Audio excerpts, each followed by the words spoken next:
Almighty God, we give thanks for this presence of our alumni, our parents and friends to share in this great day of celebration, the graduation of Pomona class of 2011. We ask that you be with us and every graduate as they receive their recognition for their great achievement and as they prepare to assume their various roles as scholars, social leaders, and nation builders. May this new cadre of scholars and leaders always remember the enriched knowledge, and may they keep their commitment to social justice, and may they continue to add to Pomona's great legacy of excellence that has been established by their predecessors. We ask you, God, to never let us forget the bonds of friendship that we have established during our time at Pomona College. Amen.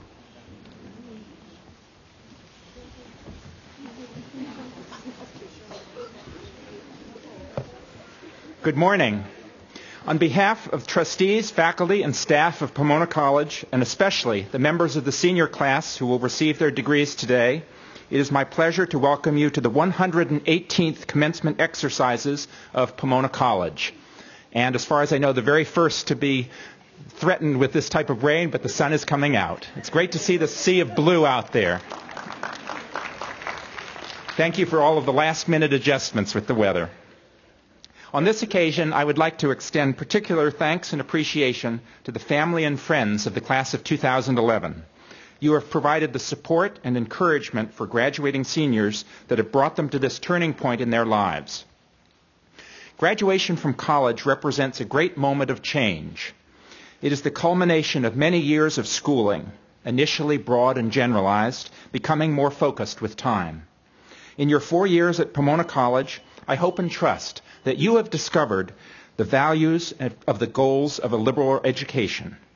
First, to think critically and creatively. Second, to communicate effectively in speech and writing. And third, to carry with you a lifelong joy and passion for learning. Commencement is a fresh start, a beginning of a new life outside these college walls, in which the abilities and skills that you have gained here are the added riches that you bear in trust for humankind. Each member of the graduating class of 2011 has fully met the high standards of Pomona College. Each has contributed in varied and wonderful ways to our community, in the classroom, through research projects, to campus life, through service to those around us. At yesterday's Class Day awards ceremony, we learned some of the ways in which members of this class have distinguished themselves. At Commencement, which is above all a celebration of the academic accomplishments of our graduates, it has been traditional to take special notice of one of these awards, the Rena Gurley Archibald Prize, which is given to the member of the graduating class with the highest academic achievement. This year, the Rena Gurley Archibald High Scholarship Prize is awarded to two students, Nidia Febriani Ekasumara and Naohito Miura.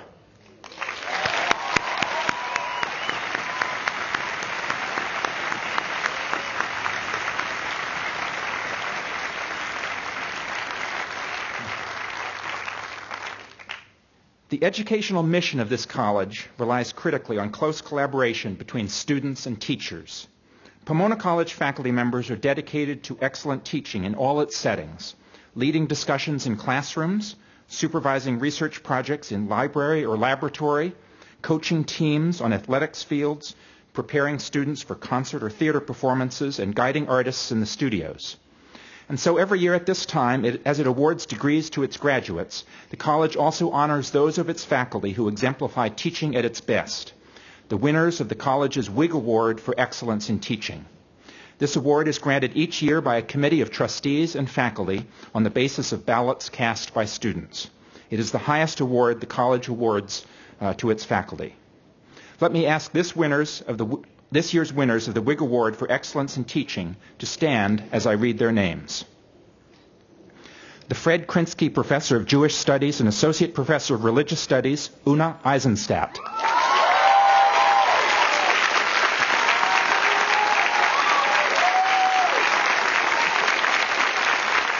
Professor of Politics, Pierre Engelbert. In absentia. the Stephen M. Pauly Professor of Environmental Studies and Professor of Geology, Richard Hazlitt.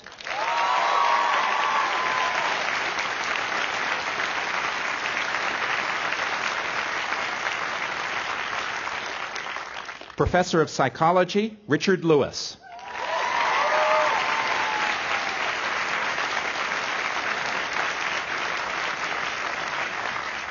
Professor of Psychology, Nicole Weeks.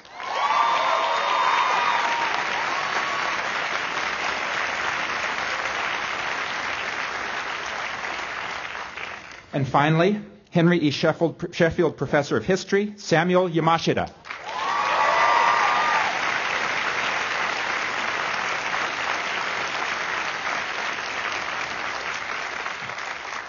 One lesson that I hope every graduating student will take from this college is that the accomplishments of people working together are greater than those of single individuals, however distinguished.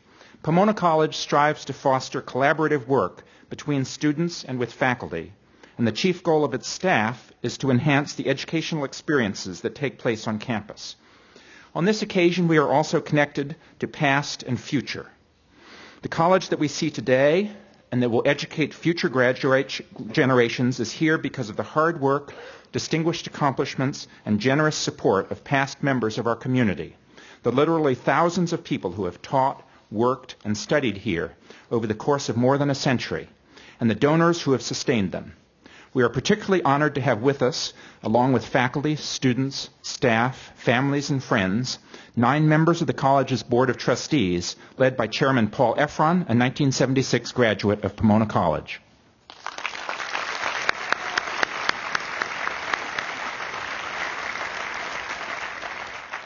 Today, we welcome a new class into this great fellowship. And so, in each other's company, and in the great tradition of all those who have taught, studied, worked, and played at this college over the years, let us now proceed to celebrate the class of 2011 and launch them on their way.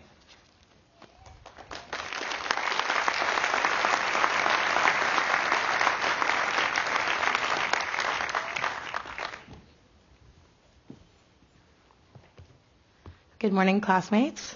I apologize for my voice this week. As all of you know, I was in San Diego with all of you. So just bear with me. When thinking about a theme for my commencement speech, I came up with a few competing ideas. I thought about wisdom. I thought about courage. I thought about achievement and accomplishments. So I'm going to talk about mistakes. It seems an odd topic for such a celebration. Yesterday afternoon, we honored some of our successes in academia, athletics, and accordion. Later today, we'll come across the platform to receive our diplomas and shake hands with President Oxtoby. If anything, this speech should be focused on the positive aspects of our education, friendships, and the growth we've experienced over the past 4 years here at Pomona College. The reason I want to talk about mistakes is because they were also a necessary part in getting us to where we are today, graduating from Pomona College. Mistakes come about in a variety of ways, sometimes by accident, sometimes through forces you're unable to control. But the mistakes I'd like to talk to you about, class of 2011, are those we all make when we take risks. This past year, we saw the introduction of Pomona's fundraising campaign, Daring Minds. It recognizes the chances Pomona students have taken in their academic and extracurricular lives to enhance their learning and living experiences. The word daring in the title implies risk. For some of us, the risk was embedded in going the extra mile in our studies or our athletic performance. For some of us, it was building communities. For some of us, it was applying to college. For some of us, it was agreeing to share a dorm shower with 19 other people in freshman year.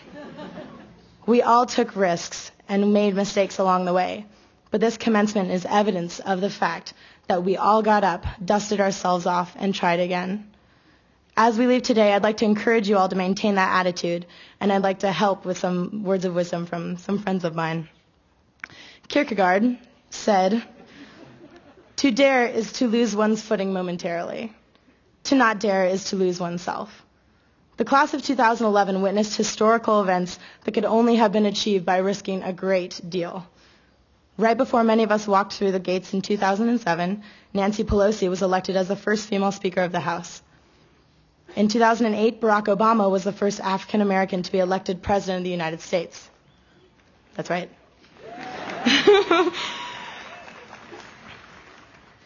In 2009, Steve Jobs launched the Apple iPad. In 2010, Senate repealed the Don't Ask, Don't Tell policy.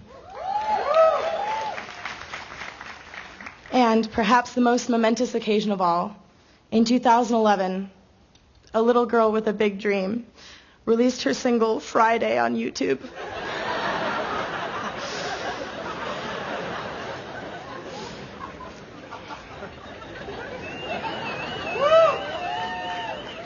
All of these are achievements on national and personal levels, and they represent the fact that risks must be taken if we are to evolve in our diversity, technology, and tolerance. Making mistakes is part of the process. Losing yourself because you couldn't bear to lose your footing for a moment cannot be our goal as we go out into this big, bad world. Einstein said, "Anyone who has never made a mistake has never tried something new." The author James Dale detailed some famous mistakes in his book, The Obvious. For example, Michael Jordan was cut from his high school basketball team. The Beatles were turned down for a recording contract by Decca Records. John Grisham's first novel was rejected by 16 agents and a dozen publishers. Had these now famous names not persevered, the world would arguably be lacking a great deal of talent. Going out on a limb and succeeding is something to be admired. But keep in mind that there are a lot of limbs you may have to climb in order to achieve your goal. Antonio Machado said, "Traveler, there is no path. Paths are made by walking." Don't let the clear-cut road distract you. Something that works for one person will not necessarily work for another. Those who have power over you may not be convinced that you can get that extra basket to win 87-86, or sing Hey Jude, or write The Firm. But they could easily be wrong. Zachary Scott said, "The only thing you live to regret are the risks you didn't take." If I can leave you with one thought, I'd like it to be this: don't be afraid to make mistakes. Your families and friends will congratulate you on the achievements and accomplishments that led to you getting to your seat here today. But keep in mind that along the road, you made mistakes, and you will make more after you leave here today. Keep taking risks, keep being daring minds. As Kanye West, with the help of Daft Punk and Nietzsche, sang in the year of our matriculation, "That don't kill me will only make me stronger." I know I got to be right now, 'cause I can't get much wronger. Work it harder, make it better, do it faster, makes us stronger. More than ever, hour after, our work is never over. Thank you. Making mistakes is part of the process of daring, discovering, and eventually achieving.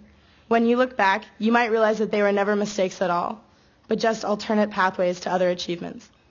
Keep daring, class of 2011. Ask questions and Google everything. Keep in mind Marilyn Monroe's words, "What the hell is always the right answer." I wish you, class of 2011, all the best in the risks you'll take and the mistakes you'll make in the paths you'll create by walking. I also wish you, fellow graduate Kristen Raffel, a very happy birthday. I look forward to seeing you all again in the future and hearing about how daring you've continued to be. Thank you.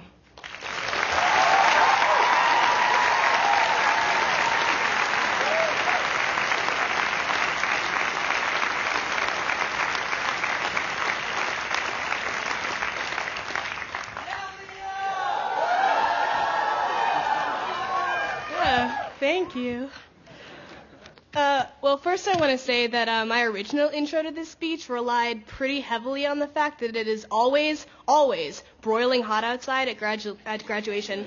But I checked the weather report this morning, and it's not. So I went to my plan B, which is, of course, to make fun of the canopy.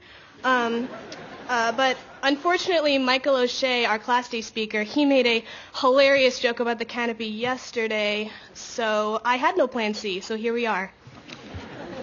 All jokes aside, not really, there's a lot more jokes, it was difficult for me to pick some kind of resounding message to deliver to all of you. Most of us have already had our minds blown during our time here by our professors, our classes, conversations with our fellow students, Through academics and the passions we've pursued during our time here, we've been able to start figuring out which ideas work for us, which people have said and written exactly the right things, which philosophies help us focus our lenses on the world, how to synthesize information so that we can present it in an educated and educational way. But I gotta tell you something, y'all. For some reason, all those abstract concepts are totally failing me right now. I don't think any one of us could write one more page of thesis right now if you asked us to, which I don't know why you would, because it's kind of our big day. So the thing is, I don't have any frame of reference for how this moment feels. There's no getting around the fact that this is one of the standout days of our entire lives, and it's huge. Which brings me to the theme of this speech, which I think will really speak to all of you and do justice to this highly significant day. That theme is intense, crippling, constant, all-encompassing fear. You know, like complete terror, like the kind that's born out of that awful question, so what's your plan? Oh, you got a job? That's great. What does it pay? What's the cost of living in that city? It's an internship? What does that mean? Well, you do. Does that look good on a resume? How can you start grad school so soon? You're going to get a master's, a PhD? What are you going to do with that? Wow, you're going to travel? Got a grant? For what? They're paying you to study that? Take time off while you're young, right? What's your 5-year plan? What's your plan? What's your plan? What did you do in the last 4 years that's going to secure your future?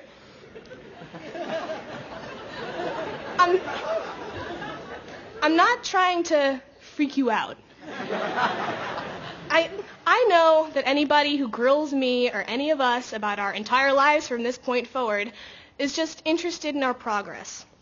Whoever asks you these questions is proud of you, thinks that you're smart and capable, and is curious to see where somebody like you is going to go in life.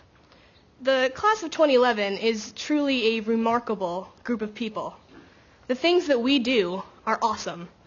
Today is a day to recognize what we do. But that's where the fear starts to set in. When you start to get consumed by doing, by wanting to map out all your next steps, by reviewing your resume, thinking about what's next. I know I can't get away from it. When I was considering what I should say today, I called my mom for advice. Because, she's always telling me that I'm wonderful just the way I am, don't worry. So I get her on the phone, and she says, you know what I was thinking about with your speech?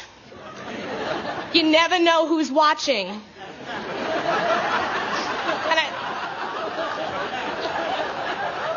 And I'm like, yeah, I know. There's like 3,000 people here, and I'm pretty sure I'm being webcast, so that's pressure enough. And she goes, yeah, but out in that crowd, there could be a Fortune 500 CEO, and he could say to himself, gee, I should give her a job. Everything is networking. And, she's right. Any second, you could score the right opportunity. But for some reason, I think that brings more anxiety than confidence.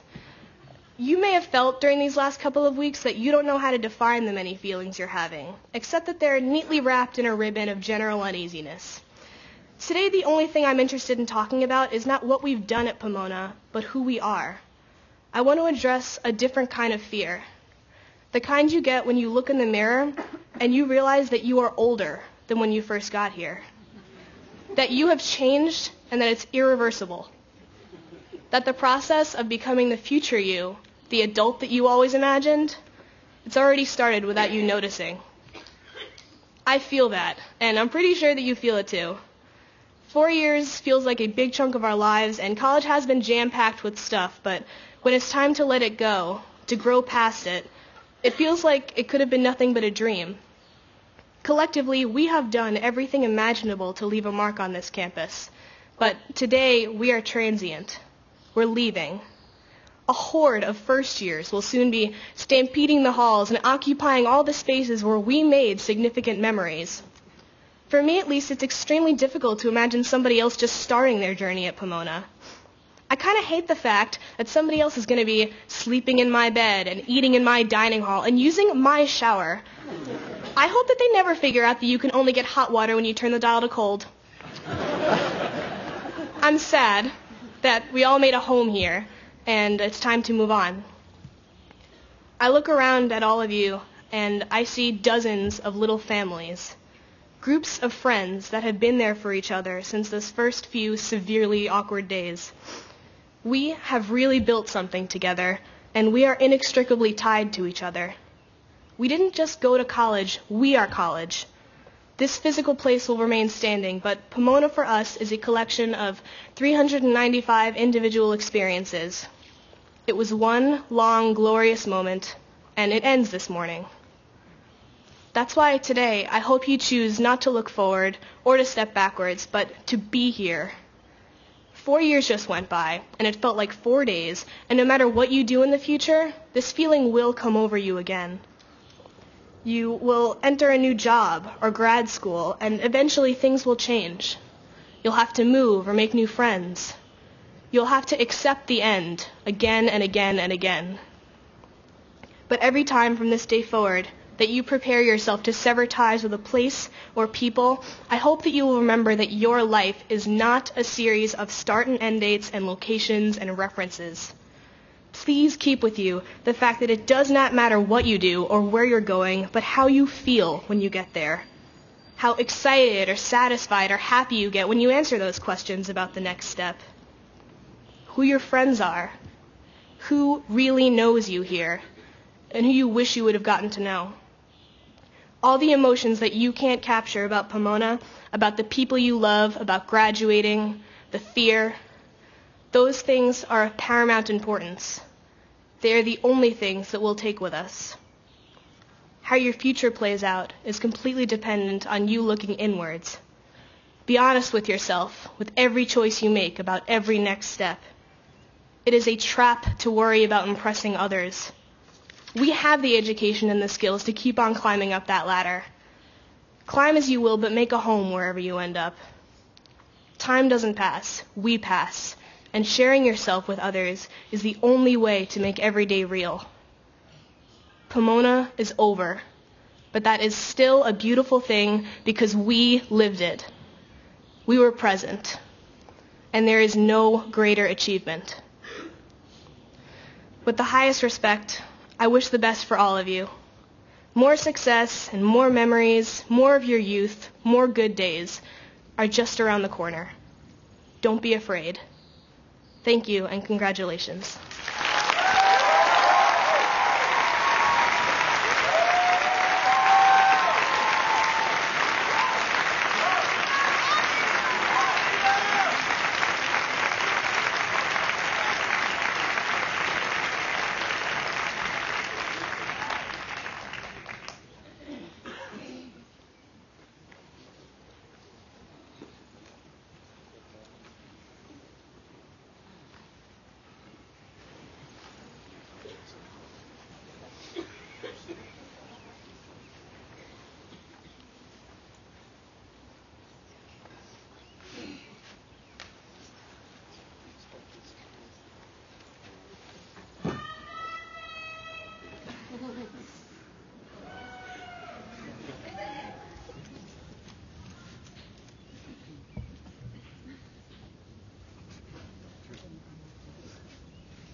Dixit Maria, ad angelo, ad angelo, dixit Maria, ad angelo, dixit Maria, ad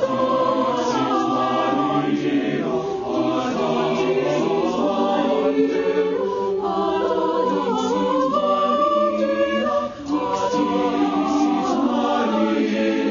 ad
playing, when merry lads are playing. Fa la la la la la la, fa la la la la la la. Now is the month of May, when merry lads are playing. Fa la la la la la la, fa la la la la la la. Each with his bonny lass, are dancing on the grass. La la la la la la la la la la. Each with his bonny lass, are dancing on the grass. La la la la la la la. The spring-clad all in glass, let's stop laughing with their sadness. La la la la la la la la la la la. The spring-clad all in glass, let's stop laughing with their sadness. La la la la la la la la la. And to the backward sound, down instead of the ground. La la la la la. And to the backward sound, down instead of the ground. La la la la. Fine and why sit we musing, you sweet delight refusing. La la la la la la la, la la la la la. Fine and why sit we musing, you sweet delight refusing. La la la la la la la, la la la la. Say dainty nymphs and spake, shall we play bonny brake? La la la la la la. Say dainty nymphs and spake, shall we play bonny brake? La la la la la.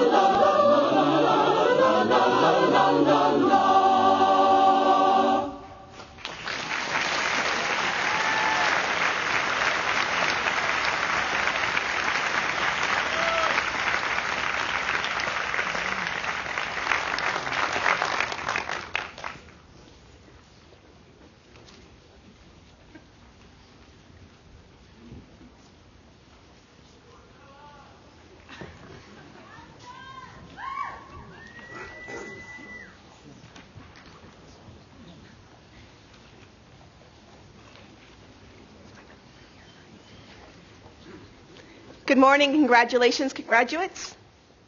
Yeah? Actually, no. I'm first. Okay. Sorry. I'm sorry. A little confusion there. Sorry. I didn't mean to interrupt you, Gilda. Okay. I'm sorry. Everything's confused. You are first. It's my mistake, actually.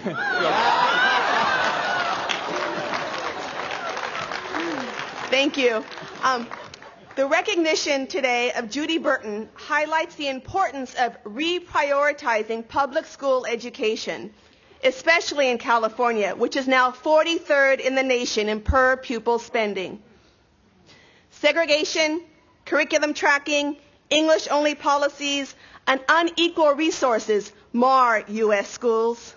With growing rates of class and racial disparities, we are facing attacks on teachers' unions, more school budget cuts, more layoffs, and more college tuition increases, as well as a battle in Arizona over the teaching of relevant curriculum like Chicana and Chicano studies.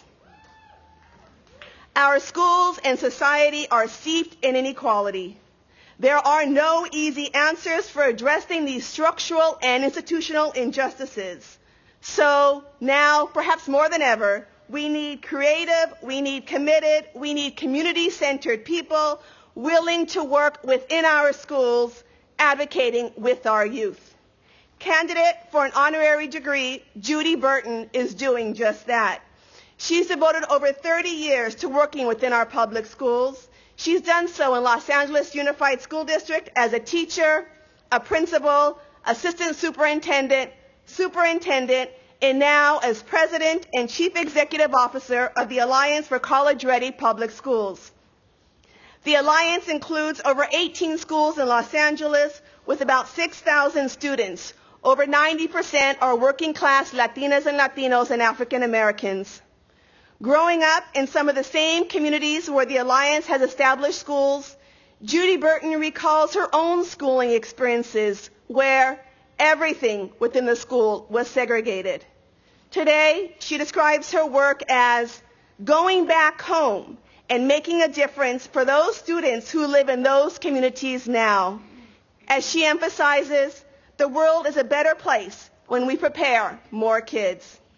And preparing youth to attend college is exactly what she is helping to do. In 2009, all of Alliance's graduates earned college acceptances.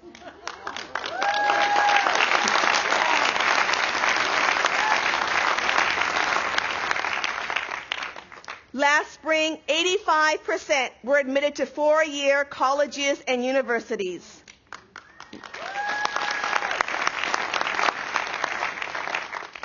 While much work lays ahead of us in rectifying decades and decades of injustices, and we must proceed with this extreme caution to ensure that today's educational reforms don't continue the inequities of the past, the commitment of educators such as Judy Burton exemplifies the importance of reaching back, working within communities, and expanding educational access for all.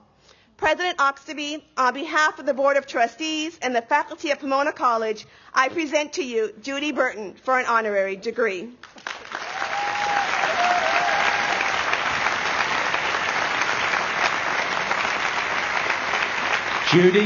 Judy Ivy Burton, by the power vested in me by the Board of Trustees, I confer upon you the degree of Doctor of Education in Pomona College, honoris causa.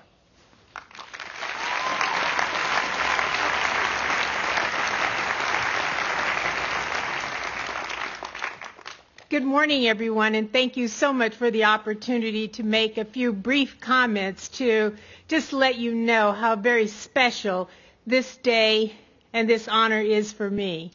You see, I am doubly honored to be among the many recipients of distinction who have been recognized by Pomona College, because every single day that I get up and go to work, I have the honor and the privilege of serving students and families in communities that are among the most challenging communities in Los Angeles. Communities where historically kids do not only not go to college, they don't graduate from high school. I have the honor, the privilege of working with teachers and principals who believe that's not right and who are willing to roll up their sleeves, make the commitment, and do whatever it takes to prove to these students and families that they can learn, they can achieve, they can graduate from high school, and they can enter colleges such as Pomona College. You see, I believe that the civil rights issue of our time is access to a quality public education. Right now,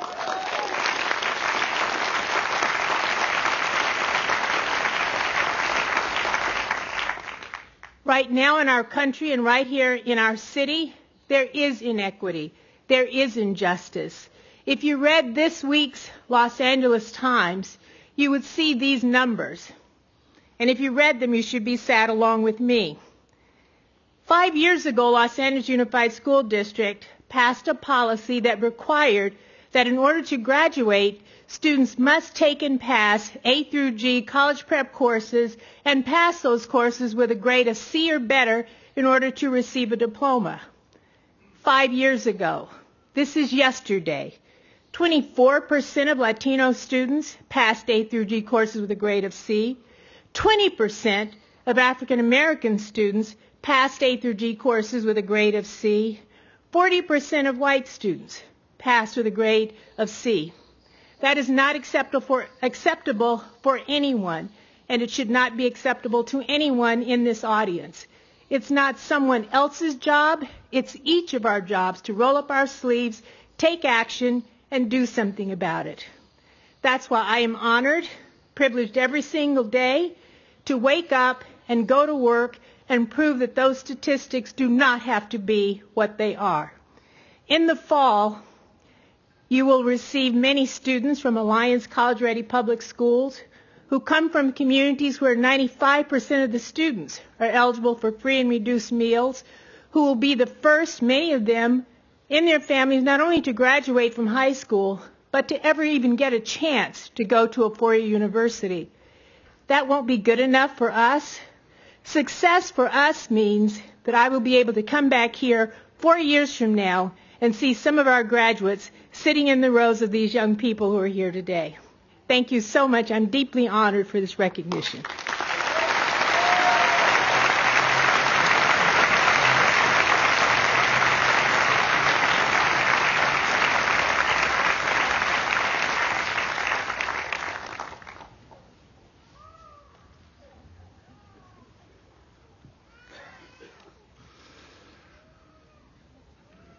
In many ancient Native American cultures, the shaman priest is a central figure who mediates between earth and sky, binds together the society with knowledge of the worlds beyond earth, and leads transformative rituals that take group members into that other world. Ed Krupp, in many ways, is a shaman priest of our age, who brings literally millions of people into contact with the worlds beyond earth as director of Griffith Observatory. His work as an author of over 20 books and over 215 articles in archaeoastronomy has brought ancient astronomy to life and has provided many readers with a rare glimpse of how ancient people celebrated the sky and were united by its power. Ed himself began his journey here at Pomona College, where he began to mediate earth and sky as a resident of Pomona's Brackett Observatory, where he was a student here from 1962 to 1966. Ed no doubt experienced many transformative rituals of his own out in the wilds of Pomona Wash, where small observatory people were visited by students and creatures at all hours, and where he began his studies of the sky. His graduate work at UCLA with George Abell enabled him to study the shapes of galaxy clusters and allowed him also to share his love of the sky with small audiences at UCLA's planetarium. Ed soon afterwards began his long and distinguished career as director of Griffith's Observatory in 1974. Under Ed's direction, Griffith Observatory has enabled more visitors than any other observatory on Earth to view the heavens through its telescopes. With its newly renovated campus, the observatory has become a contemporary temple of astronomy that showcases the latest technologies while also giving clear and reasoned voice to the astronomical knowledge of the past. As Ed transformed Griffith Observatory into its modern form, Ed also transformed how millions of Los Angeles residents and visitors viewed the universe. The ancient astronomers and shaman priests captivated their audiences with theatrical rituals and accounts of worlds beyond. Ed is no exception to this tradition and is well known for public lectures rich in humor and intellectual depth that combine scientific accuracy with great humanity. Through his lectures, writing, and the magnificent observatory, Ed Krupp reveals the rich common cultural legacy of the sky shared by all humankind.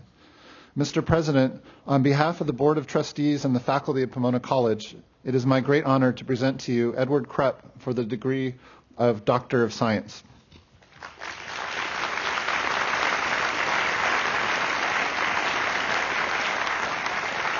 Edwin Krupp, by the power vested in me by the Board of Trustees, I confer upon you the degree of Doctor of Science in Pomona College, honoris causa.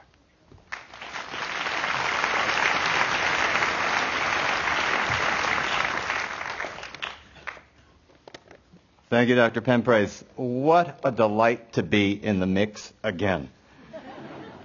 I am honored and charmed to be here with all of you in a brief pause of maximum academic potential energy before we all accelerate into the next kinetic enterprise. I am beholden to President Oxtoby, the Board of Trustees, and the faculty for this honor, which provides me yet another opportunity to return to the scene of my undergraduate crimes. I believe it's my responsibility this morning to say something that is brief and relevant to this moment we share on the brink of all of your next enterprises. Confounding that expectation, except for the brevity, I am going to say something about Pomona College and astronomy. Astronomy may not seem to deliver a universally relevant theme, but it is why I first came to Pomona College, where the humanities and the sciences are inextricably linked. So astronomy does infiltrate this 118th Pomona College commencement. Now, astronomy was actually part of the earliest fabric of Pomona. Frank P. Brackett was one of the first 3 professors on the Pomona College faculty. He taught astronomy, and by 1908, he'd built an on-campus observatory. So Pomona College, with cosmic perspective, always had its priorities right. The observatory was subsequently named for Professor Brackett, and long after his tenure, I was privileged, as you heard, to live there. I was installed in the observatory by Dr. Bob Chambers, my advisor and Pomona College's astronomy professor. I am ever grateful to him. Several responsibilities accompanied residents at Brackett Observatory. The 6-inch refracting telescope atop the historic stone building had to be operated for public viewing, for students, and for anyone else who happened to come by at what was then the edge of civilization in Claremont. There was no moment of epiphany for me, but somehow I absorbed an essential concept. It's not about astronomy. It's about astronomy and people. That kind of experience, and everything else, frankly, at Pomona College that humanizes knowledge and analysis, cultivates an informed framework for action in every subsequent endeavor. Now, being the resident astronomical agent at Brackett Observatory, of course, added some glamour to my on-campus profile. But in fact, I was really a caretaker. Brackett Observatory had historic buildings and historic instruments and historic pictures and historic books and historic charts, and they had to be protected and maintained. This sounds very mundane and obvious and even unpromising, but it resonates with something else I learned at Pomona College. I learned it from Professor Vincent Lernahan in Western Civilization. Professor Lernahan was very quick, wickedly funny, and persuasively intent on intellectual commitment. He said a lot of things, and in one of the discussion sections, he said, maintenance is the key to civilization.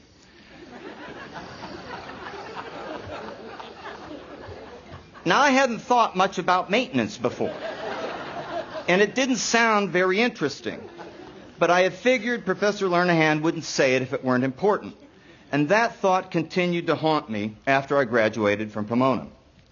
At Pomona, I had become actually a fan of civilization, and as new responsibilities emerged, taking care of things, reinforcing their foundations, enhancing their usefulness, and ensuring their survival for future users became fundamental priorities. Maintenance now seems like a lofty vocation to me.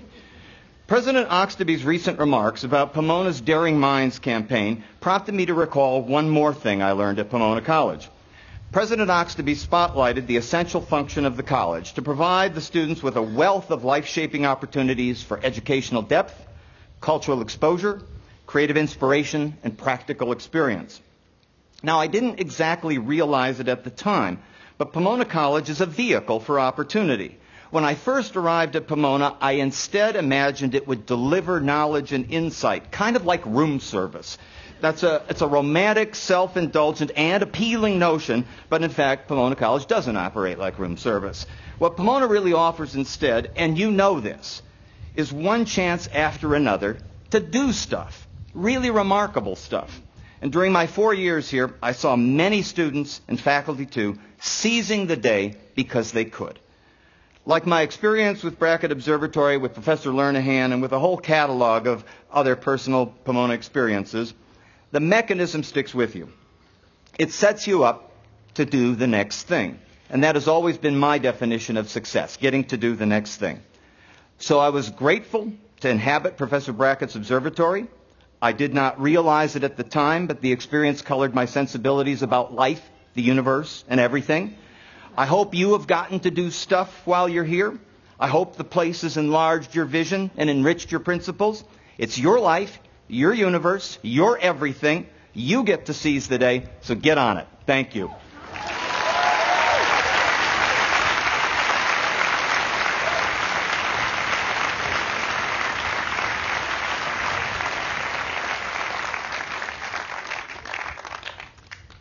After drinking deeply from the intellectual cornucopia of a liberal arts education, Douglas Preston graduated from Pomona College in 1978 with a Bachelor's of Arts degree in English literature.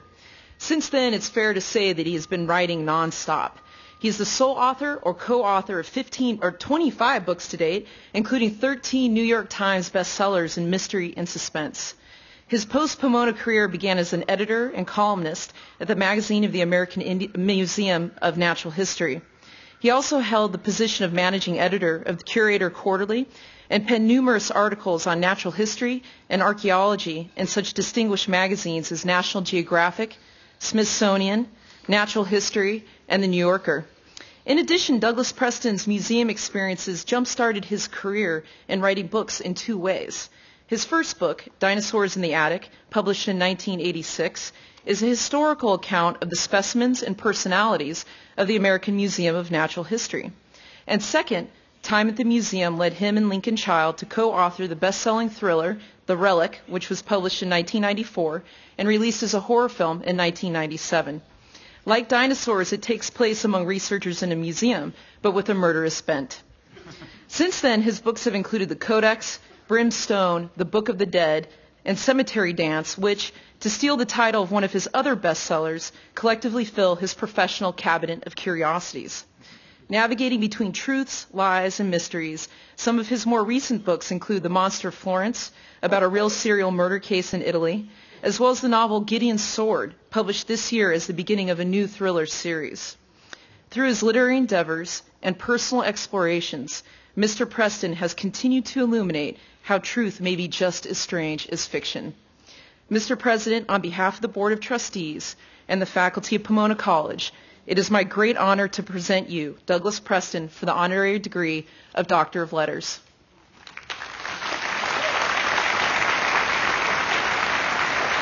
Douglas Preston, by the power vested in me by the Board of Trustees, I confer upon you the degree of Doctor of Letters in Pomona College, honoris causa.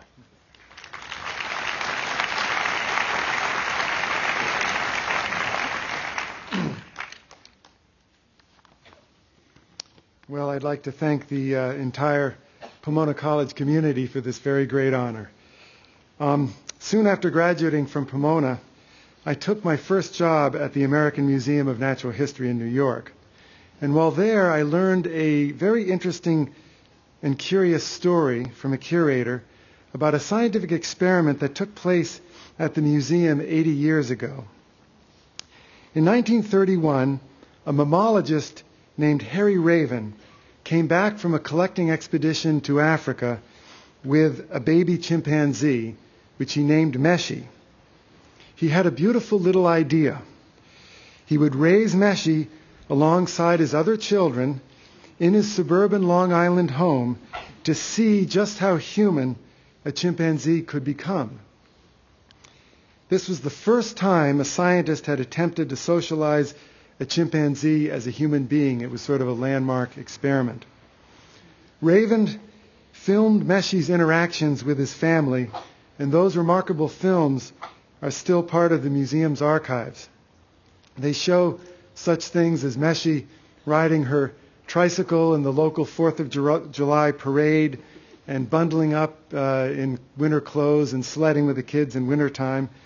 And then there's one extraordinary sequence that shows Meshi picking up the baby of the household, carrying it to a high chair, putting it in the chair, feeding it its dinner, and then carefully wiping up the mess afterwards.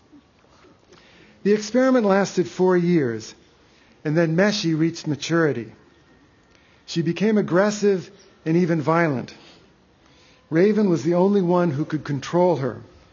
She bit one of his children to the bone, and finally, he was forced to send Meshi away to a zoo in Chicago. A while later, he went to Chicago to see her. The zookeepers were very sorry to tell him that Meshi had become so violent that she had to be removed off of public display and put in a cage in the basement. She wouldn't have anything to do with the other chimpanzees, and she attacked her keepers. As Raven descended into the basement, he could hear Meshi screaming and hammering on the bars of her cage. They begged him not to go into the cage, but he insisted. When he stepped in, Meshi rushed at him in violent attack. And then she recognized him. She threw herself into his arms and dissolved into a paroxysm of chimpanzee grief. She had to be pried off him, crying piteously. Harry Raven left that zoo an utterly devastated man. He told a friend he felt like he'd imprisoned his own child. He was never the same again, and Meshi died soon after. Now, I was so struck, so haunted by this story, that I decided to write a novel about it. It became the basis for my first novel, Jenny, and which, by the way, was made into a very bad film. But we won't talk about that. But I saw something big in this little story. Harry Raven was a celebrated scientist, a man at the very pinnacle of his profession. He thought he was conducting a beautiful little experiment on an animal. He didn't take into account the human consequences of what he was doing.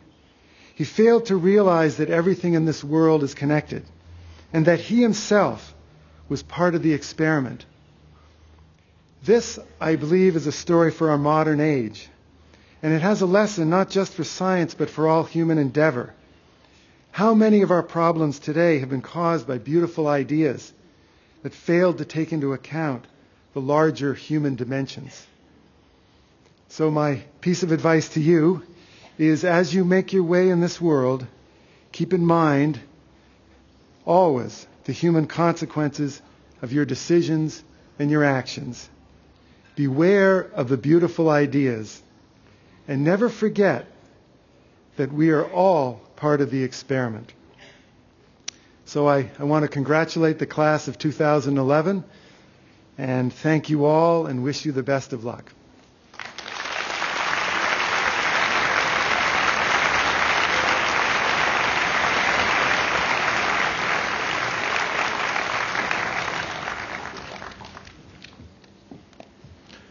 Okay, so it's my job in introducing today's commencement speaker to go beyond the impressive list of accomplishments you already have in your programs. However, very early into my research of Dr. Chu's career, I discovered that despite his 70-hour work weeks as Energy Secretary, he's continued to publish scientific articles, including 2 Nature papers last year. He claims, and I quote, that writing these papers is the equivalent for him of vegging out in front of the TV. At this point, my pride in introducing an experimental physicist as commencement speaker became a paralyzing crisis of self-esteem. So rather than trying to dig deeper, I'll stick to talking about what I already know well, the atom cooling and trapping experiments that earned Dr. Chu a share of the 1997 Nobel Prize in Physics. So I want to explain to you why these experiments are actually exceptional, even by Nobel Prize standards, in my opinion. It was already known before these experiments that lasers could apply forces to atoms, but everyone was pretty sure that atoms were moving too fast and these forces were too small to actually trap them. But what Dr. Chu's group discovered was that you could use lasers to cool the atoms down and slow them enough that you could actually collect them in another laser trap of a different color. Now, pulling off this type of experiment that had eluded scientists for 16 years is the stuff of Nobel Prize-winning work. But that wasn't enough for Dr. Chu. What Dr. Chu's group learned was that only a year later was that by applying a magnetic field to these lasers that were cooling the atoms, you could go from catching just a few hundred atoms in your laser trap to amassing millions and millions of atoms in a very robust and stable trap, which we now know as a magneto-optical trap. These simple-to-make atom traps have revolutionized both low-temperature and atomic physics and helped lead to the 2001 Nobel Prize. And in fact, they're so simple to operate now that we won't do this, but I could ask Joel Schumann, who's sitting in the audience right now, to run across the street, run his experiment that he built over the last year, and trap maybe 1 billion atoms and be back in time to collect his diploma. We won't ask him to do that. All right, so to put this another way, what Dr. Chu did wasn't just an impossible experiment. He figured out how to make an impossible experiment simple. And to prove once more that no good deed goes unpunished, Dr. Chu's non-Swedish reward for this accomplishment made him perfectly qualified for his new job as Energy Secretary, a position responsible for weaning the United States off its fossil fuel addiction in a politically feasible way. In essence, making the impossible simple. So I guess if this is your day job, maybe publishing notable scientific papers to relax starts to make some sense. Mr. President, on behalf of the Board of Trustees and the faculty of Pomona College, it is my great honor to present to you Steven Chu for the honorary degree of Doctor of Science.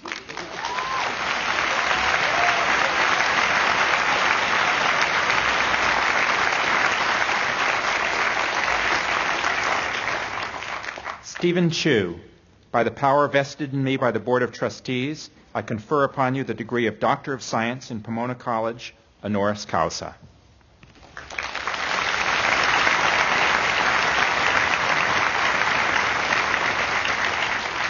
Well, it's great to be here, and it was actually 3 Nature papers last year.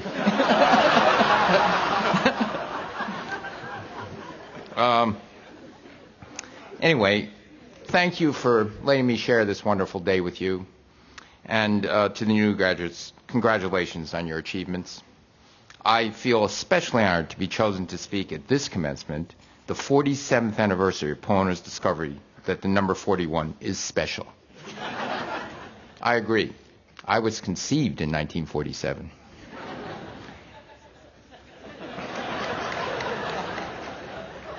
On this special year, there is an additional pressure to say something memorable, something that will be remembered 47 years from now.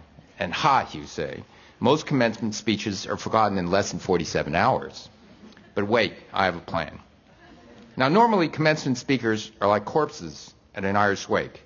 We're needed for the ceremony, but nobody expects us to say much.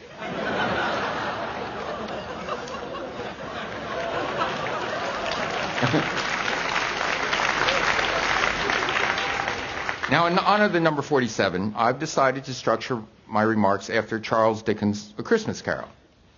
In the book, we see Ebenezer Scrooge as stingy, sour, self-centered. The stereotype of, for want of a better word, a Scrooge. But there's another young Ebenezer who is gregarious, good-willed, and generous. What determines the ultimate fate of Scrooge were visits from the ghosts of Christmases past, the present, and yet to come. So in my commencement carol, I will remind you of the times 47 years ago. You will see a view of the present and a glimpse of a world 47 years yet to come. So the ghost of commencements 47 years ago reveals a civil rights movement in full stride.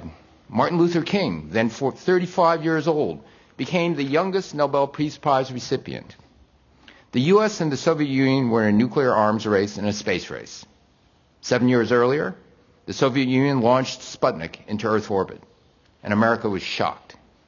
We had taken our technical leadership for granted, but Sputnik made it clear that our German rocket scientists were not as good as the Soviets' German rocket scientists. Sputnik's launch was seen as a threat to our national security. President Eisenhower could have focused on defense funding, but he took a longer view.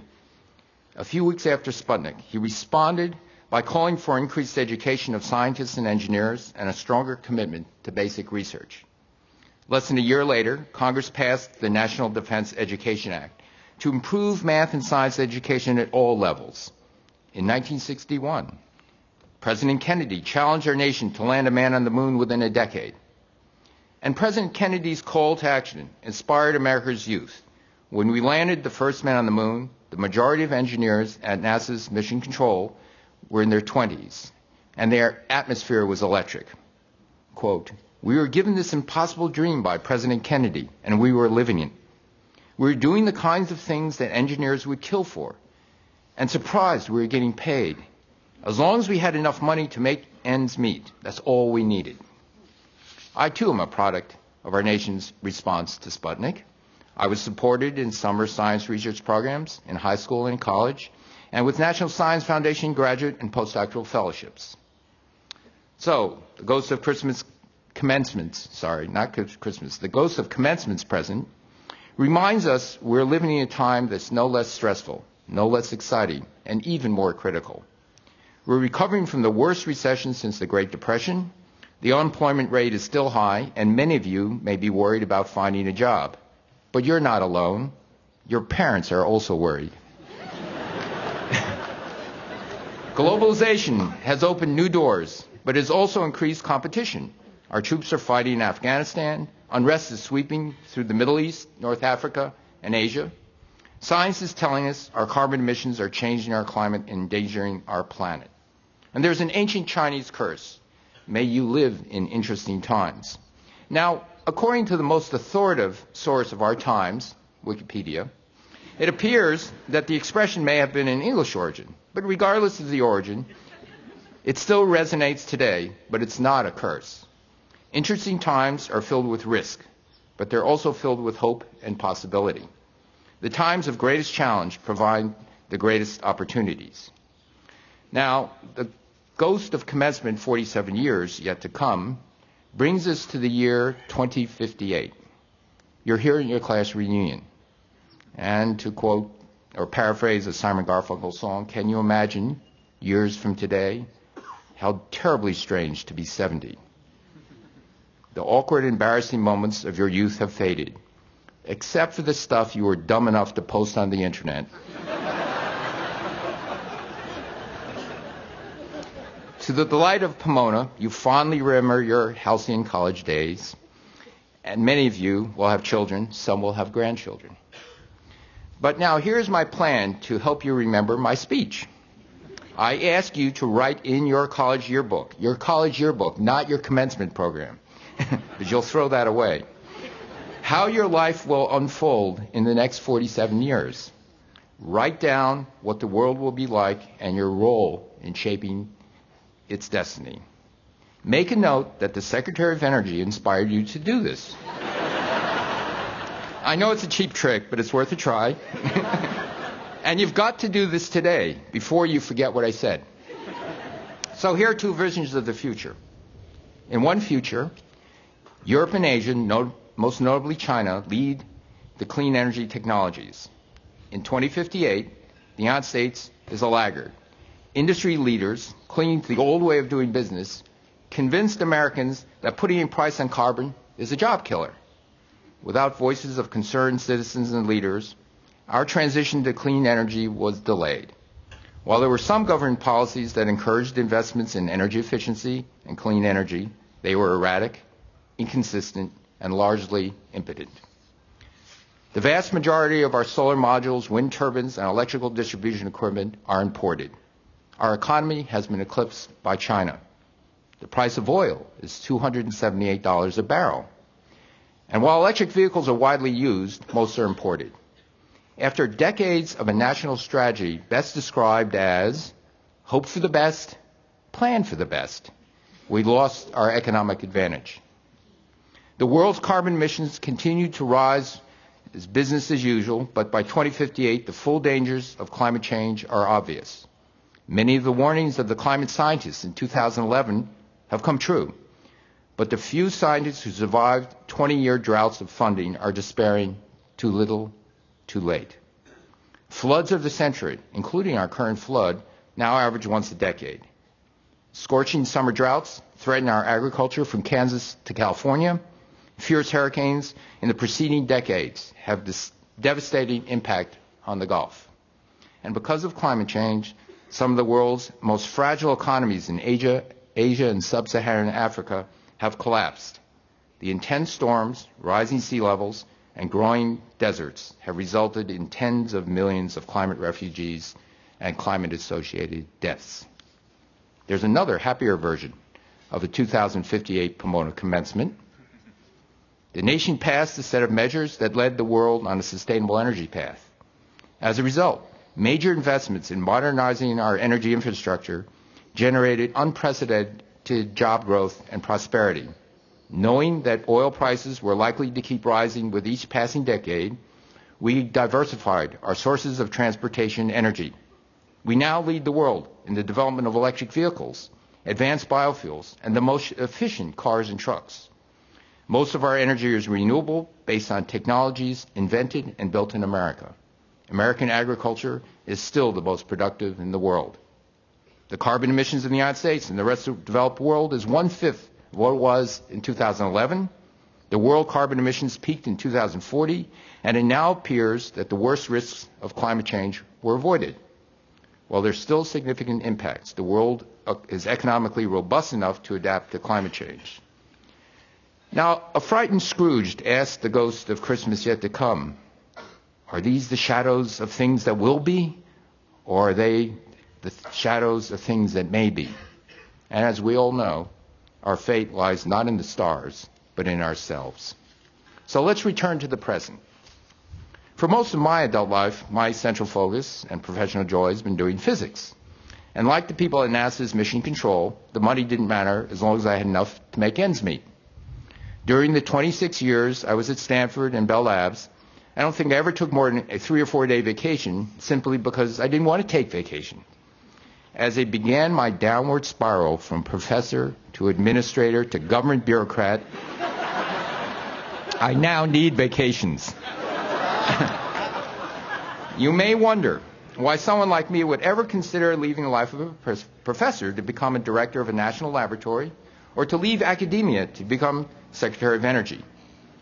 And despite the trials and tribulations of running a large bureaucracy and being part of a political world, I feel privileged to be where I am. And why? Because I believe that the energy and climate challenge is one of the most pressing problems the world has to solve. This is this generation's Sputnik moment. So what needs to be done? We have to plan for where the world's going to be in the coming decades, not in the coming election cycle. When the great hockey player Wayne Gretzky was asked how he positioned himself on the ice, he replied, "I skate to where the puck is going to be, not where it's been." America should do the same. Wishing to return to the past is not a good plan. There's an upside to the energy and climate challenge, and many other countries have realized this. Europe and Asian countries, recognizing these opportunities, are moving aggressively. Although the United States built the first electricity transmission system in the world, China has the highest voltage transmission lines. We built the first nuclear reactor, the first solar cell, the first modern wind turbines, but technological leadership has moved to Europe and Asia. While we've fallen behind, we can and must rise to the challenge. A half a century ago, as Sputnik orbited the Earth, we revved up the great American innovation machine and won the space race. The stakes are much higher in today's sustainable energy challenge. Today, all nations need to be part of the solution, and all nations will benefit.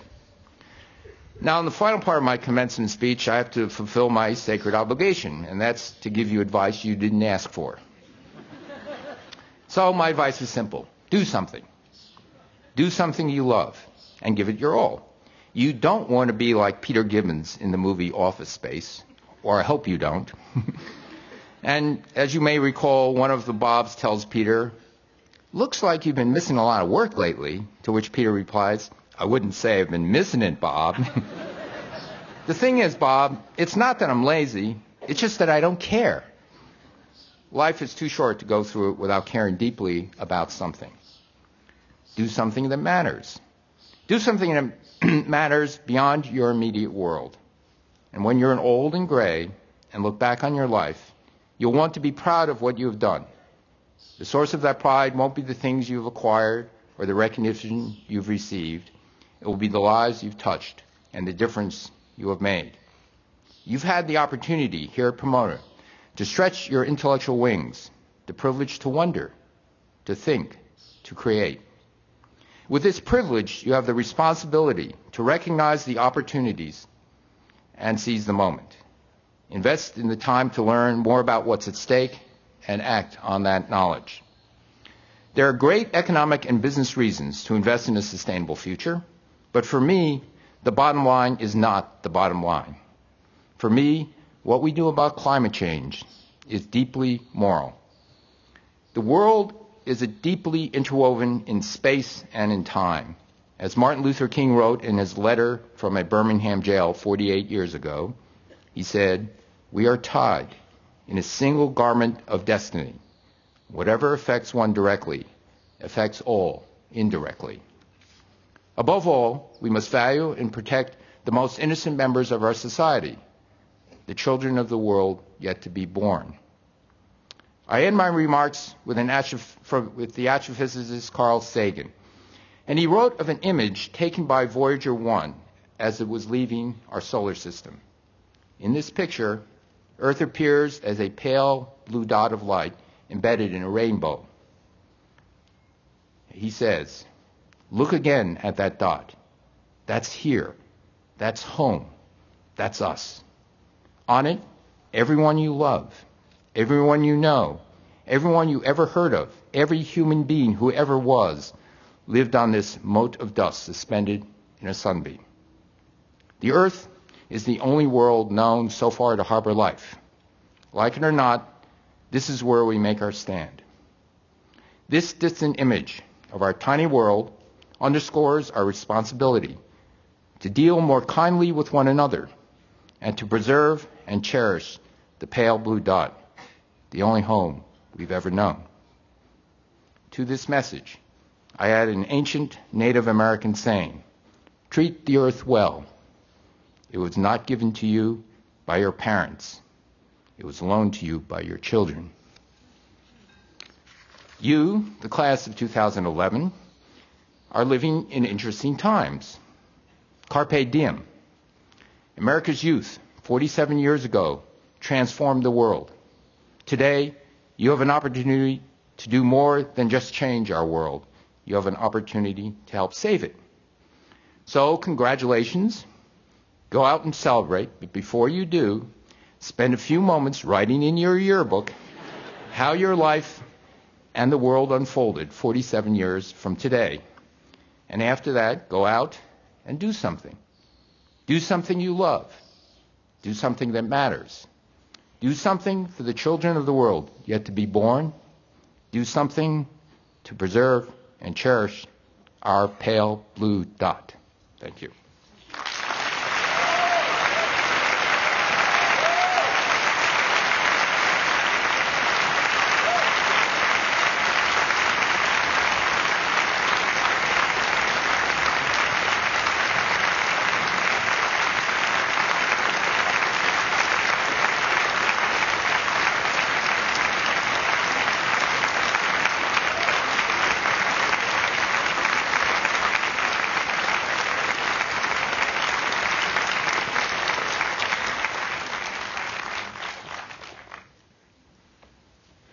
We will now proceed to the conferring of degrees. Will the members of the class of 2011 please rise?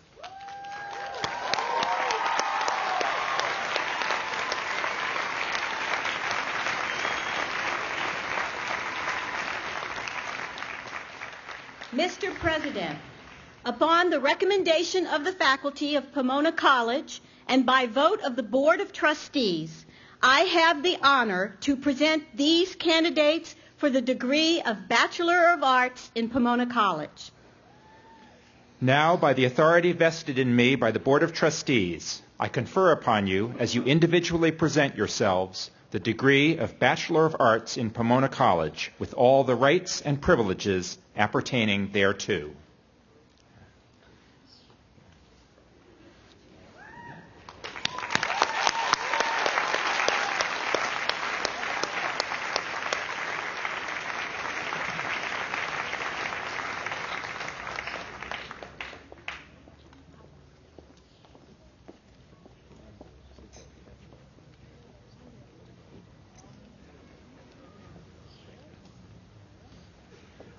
Andrew Kurt Nainoa Kinimaka.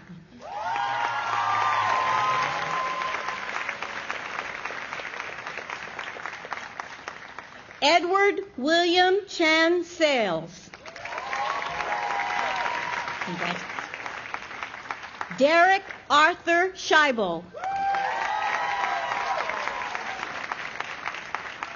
Catherine Page Strong.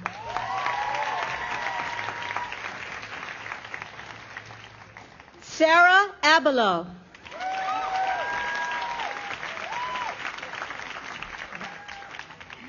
Elizabeth Stanton Teeter Abbey. Thomas Carl Edstrom Adams. Kimberly Starr Aldinger.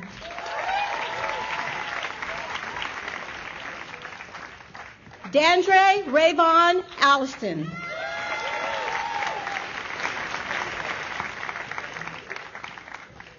Stephanie Pastilla Almefe.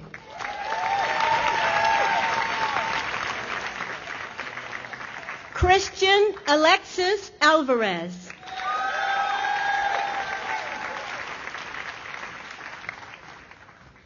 Alpha Tamir Anders.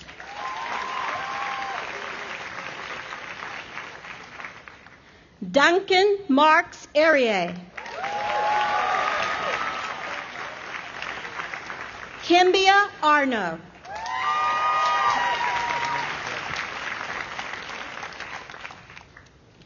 Rylan Anawalt Arnaldi.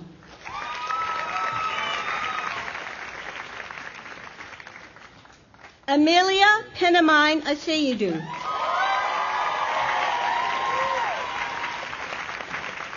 Cortland Matthew Otama.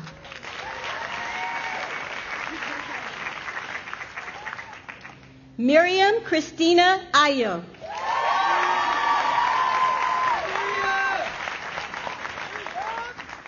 Ryan Michael Balikian.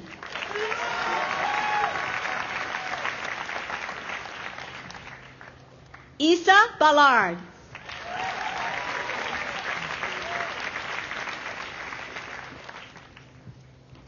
Nathan Barnett.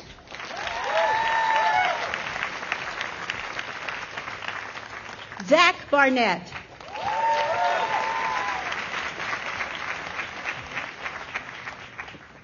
Paulette Barrows.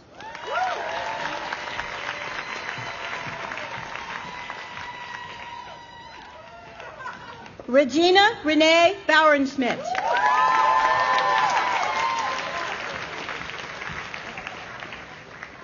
Alex Lawrence Baum.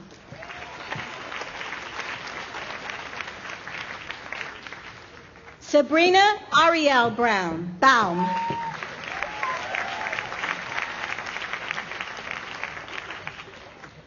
Laura Tori Beebe.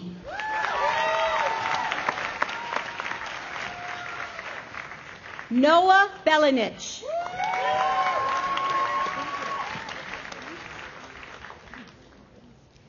Aaron Spencer Burke.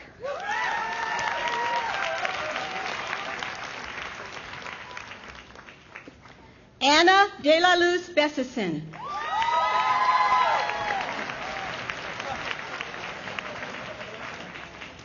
Theodore Ekstrom Bingham.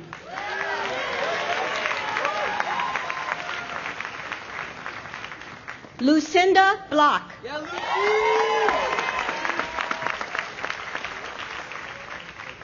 Catherine Ann Bloom.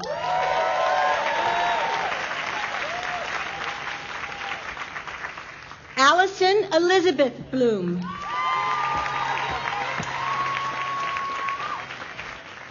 Caitlin Marie Becker.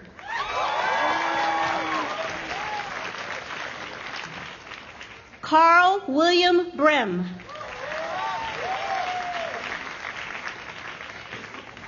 Ross Michael Brennan.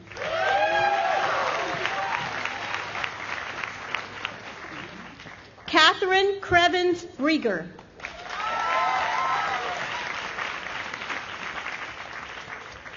Mackenzie Christopher Brooke. Melissa Jane Brooks.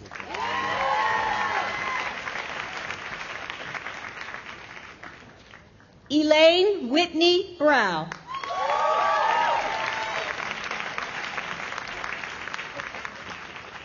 Aaron Isidore Brown.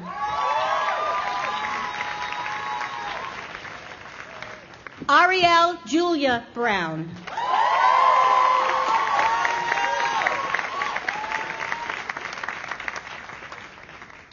Vivian Ginsburg Brown.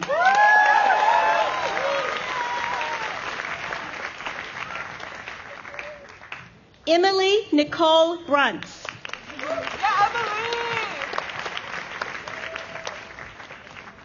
Mary Edwina Buchner.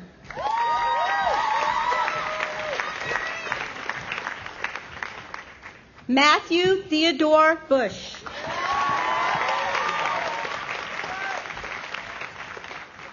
Claire Cahan.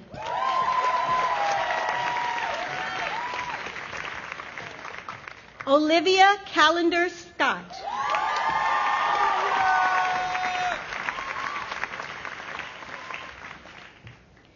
Natalie Joey Camus.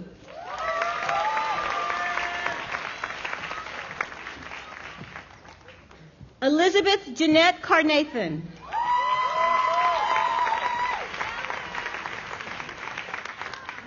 Paris Rose Castaneda.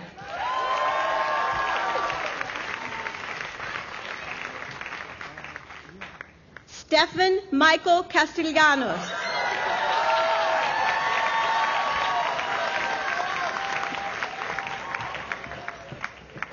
Eleanor Mary Caves.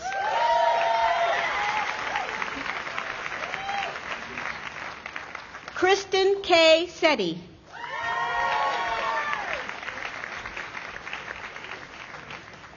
Christine Amy Chan.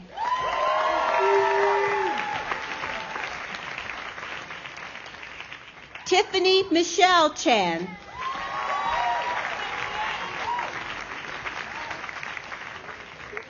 Vincent Kenwai Chan.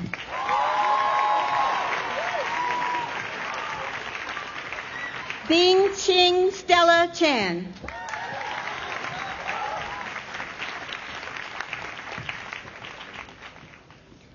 Chinwei Chen.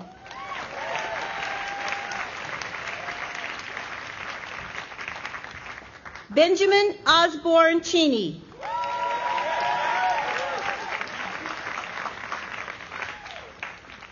Chan Chan.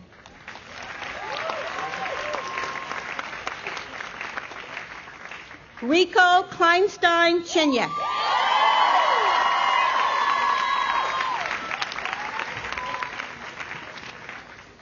Grace Enders Hukla.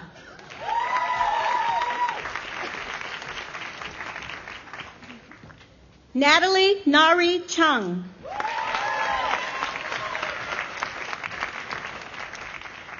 Jacob Cohen.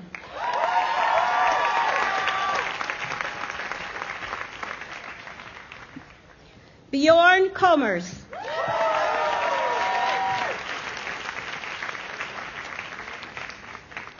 Amelia Compton.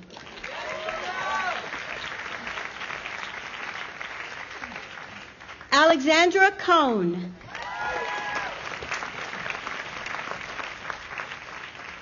Brian Correas.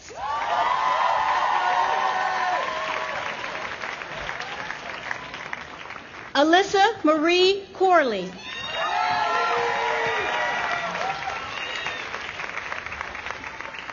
Richard Creedon.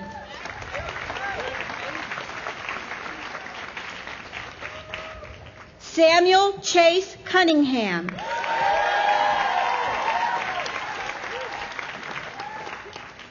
Nicholas Michael DeAndre.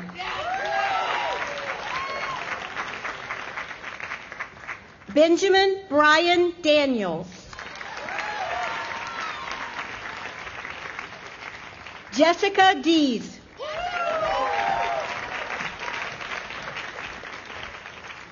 Jenna Suzanne Dubois Blanc.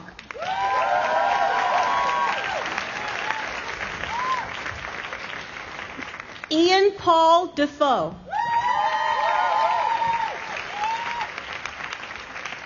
Galen Douglas Diaz.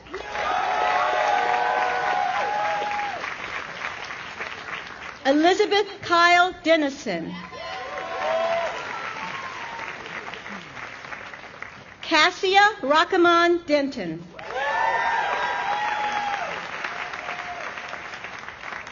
Rebecca Friedman DeSmit.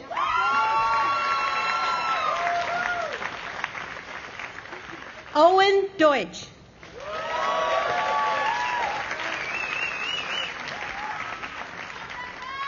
Anjali Dar.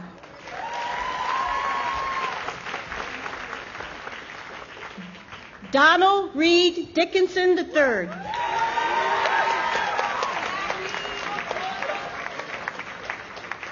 David Joseph DiTullio.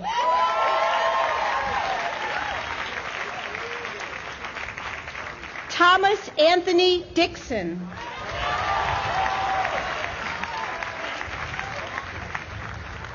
Lisa Colville Dusenberry.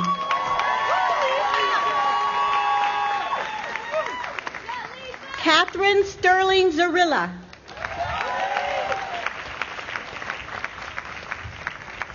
Jamil Antonia Edie.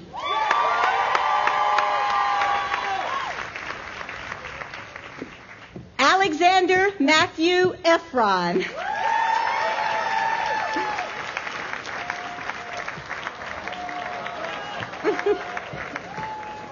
Nydia Fabriani Ekasamura, summa cum laude, Rena Gurley Archibald, high scholarship winner. Okay.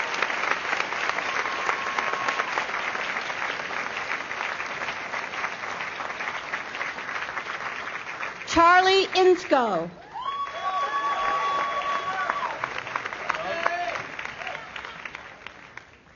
Stephen James Erickson.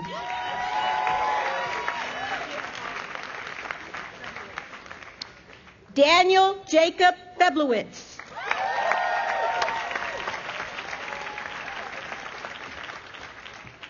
Zachary Henry Feldman.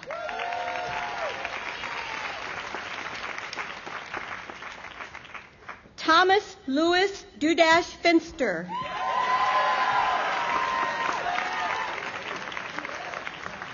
Karen Ferreira.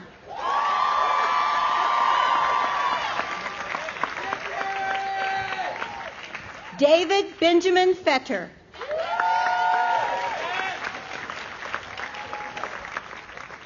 Christopher Allison Fiorello.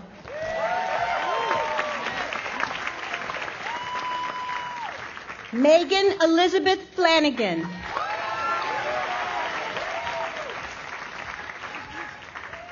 Nicholas John Frederick.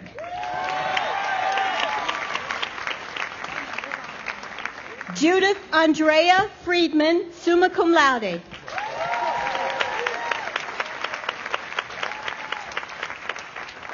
Allison Elizabeth Frost.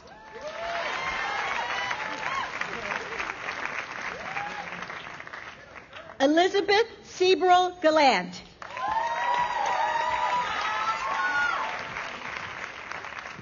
Ariel Gandolfo.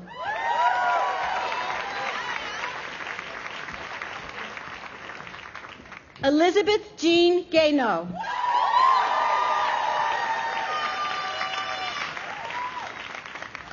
Bianca Evelius Garcia.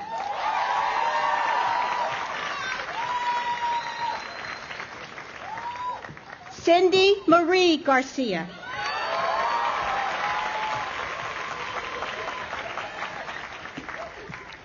Gypsy Gavia.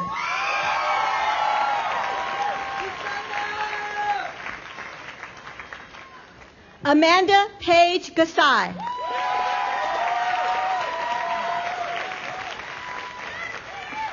Susanna Emily Gibbs.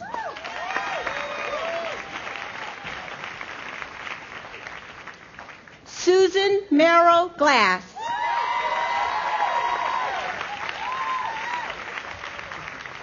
Starisha Marche Godfrey Canada.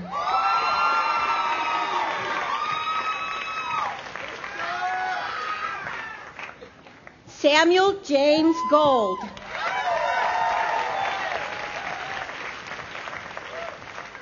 Jamie Benet Goldberg.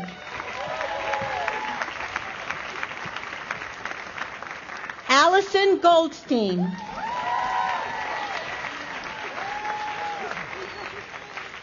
Matthew Scott Goldstein.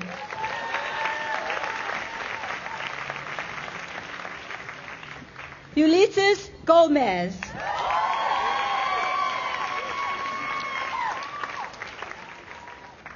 Guillermo Emiliano Gomez Hicks.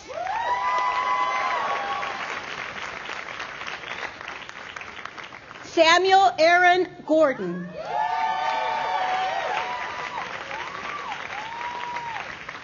Michael Vincent Gormali.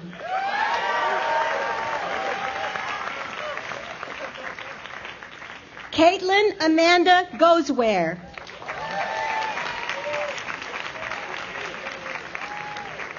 Andrea Rebecca Gottstein.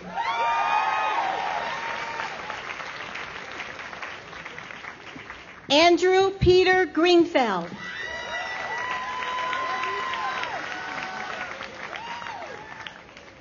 Casey Michelle Grew.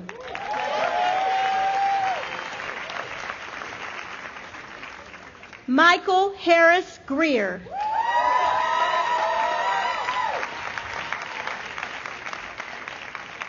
Latisse Griffin.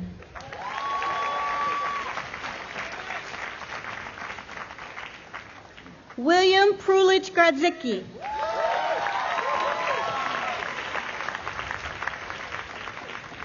Natalie Guerrero.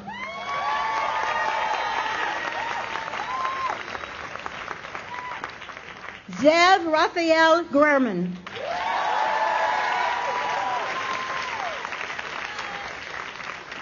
Benjamin Clift Hadley.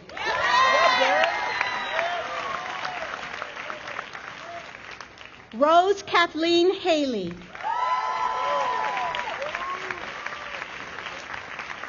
Kara Jean Hall. Patrick Raymond Holliday.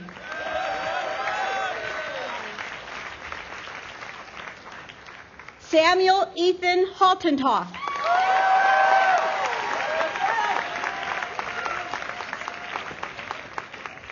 Jessica Ann Harris.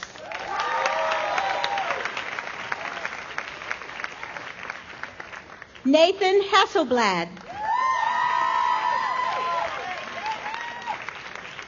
Matthew Aaron Headley. Andrew Helmer.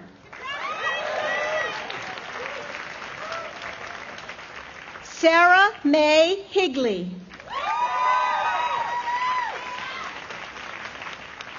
John Arthur Holler.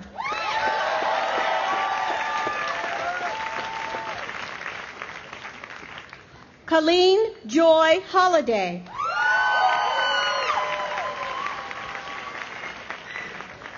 Adriana Elise Holness.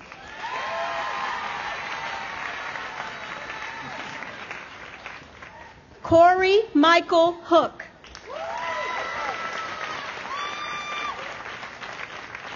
Chad David Horsford.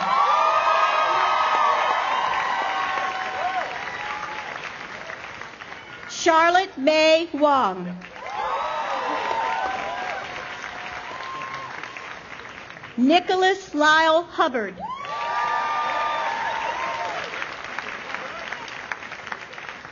Eleanor Pearl Hughes.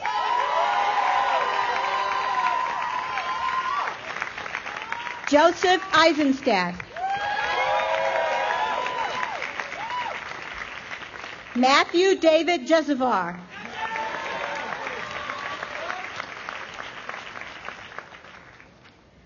Jasiara Dejiana Johnson.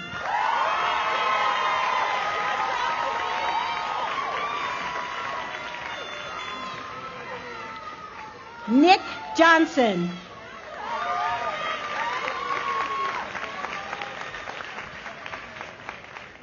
Renee Elise Johnston.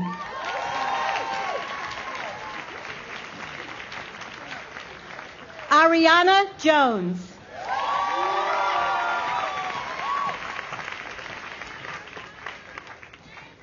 Janice Young Jew.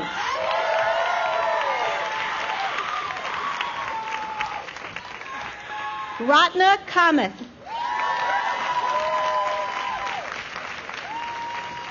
Daniel Nathan Kaplan.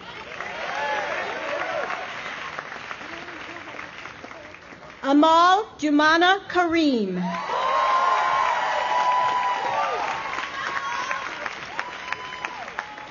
Ragini Katal.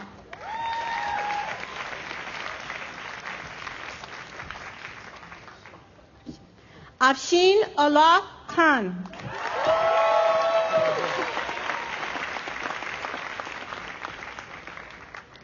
Christine Elizabeth Coe.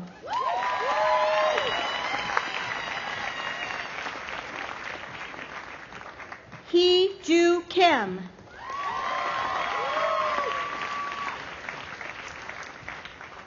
Janet Mile Kim.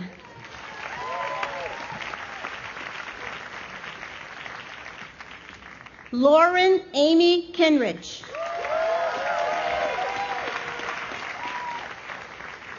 Amanda Michelle Corey.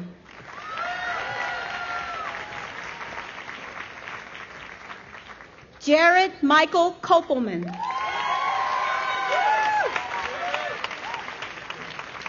Cortland Ngwankwofi Kwasi Aman.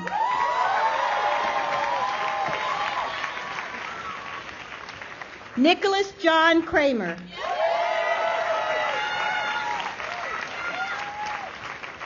Laura Meyerson Krinsky.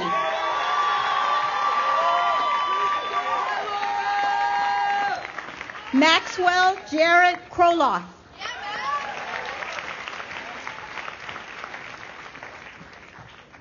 Elena Ann Kohlmeyer.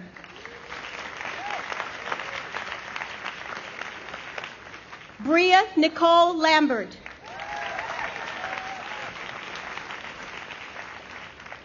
Cassidy Megan Lane.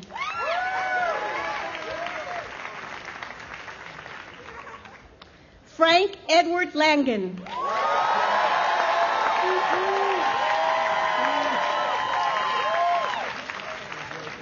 Naomi Yoshinari Laporta.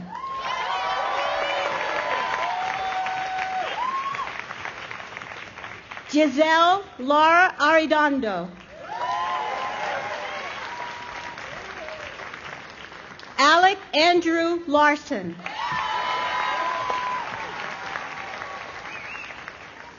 Claire Isabel Lauer.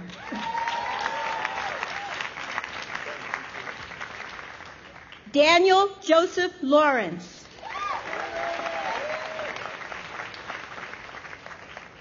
Ellen Brooke Lay.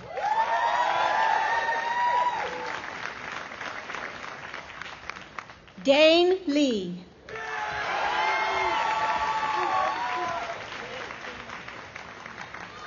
Jaron Lee.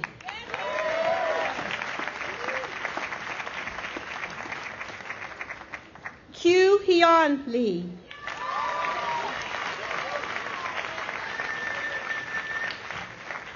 Simone Ayana Lamel.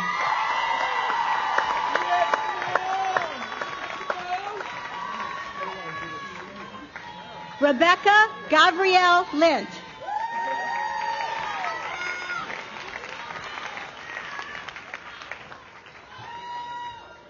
Michael Edward Levine.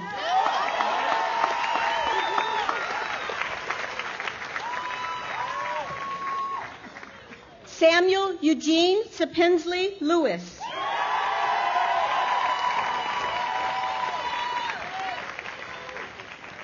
Jennifer Loretta Liao.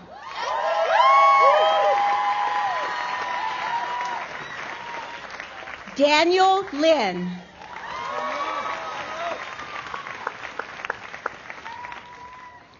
Jeffrey Lynn.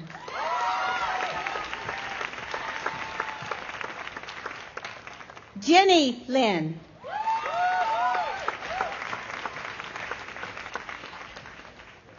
Samuel Ware Lind.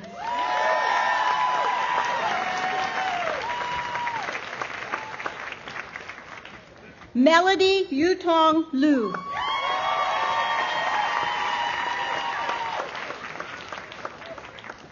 Alan Renato Lopez Mendez.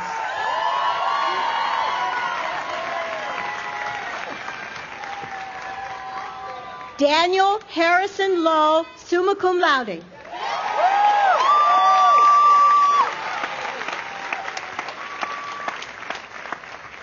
Rachel Nora Launhecht.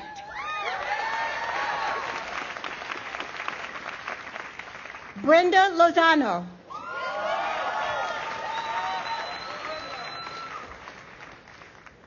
Raymond Jin Lu, summa cum laude.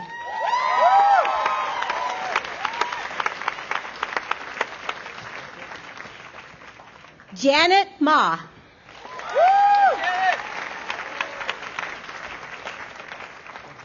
Jiaoye MD Ma.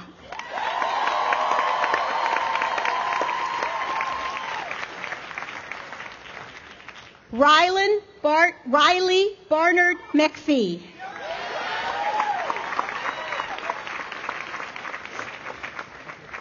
John Barnett Maidman. R.J. Mackey.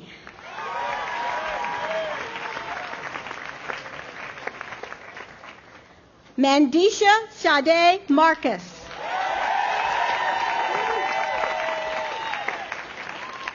Andrew Sutherland Masser.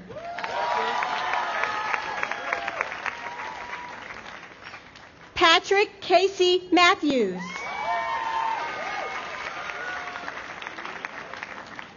Devin Matthews. Zachary Ross Matler.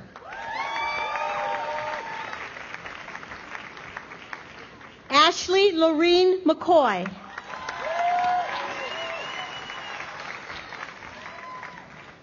Gray Lewis Sullivan McCune.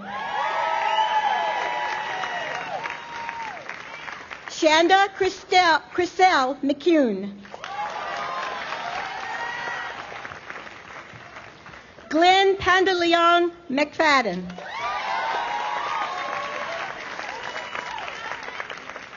Christopher Ryan McGuire.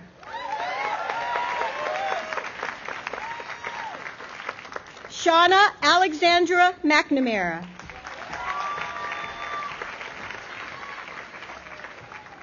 Mila Mehdi.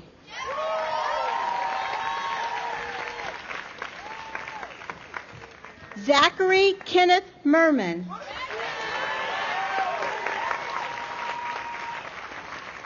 Naoito Miura, summa cum laude. Rena Gurley Archibald, High Scholarship winner.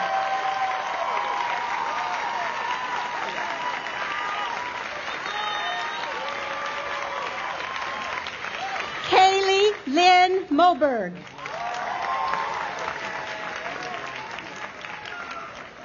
Levi Michael Joseph Moore.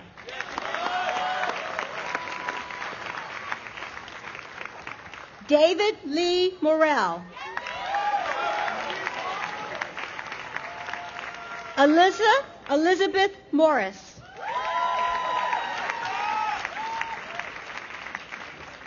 Eric Morton.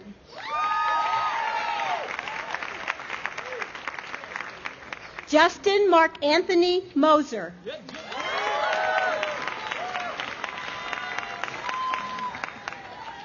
Chelsea Christine Muir.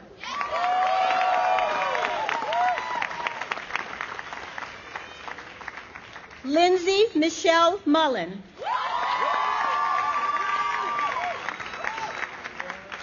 Maya Nakamura.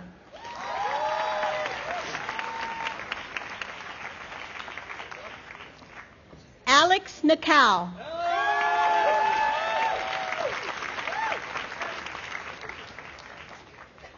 Jamie Ann Navarro.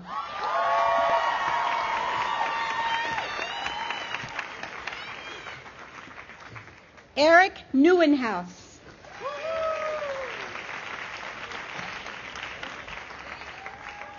Roseberry Newman.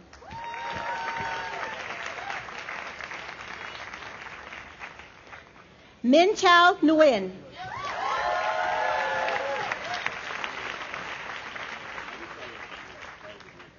Isabel Nguyen Kwok.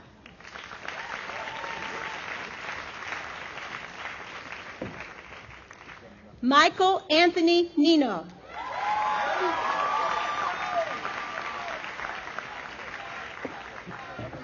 Max Abraham Neeson.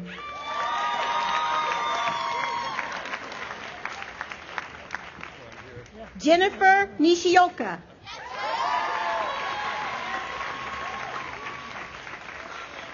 Kevin John Nolan.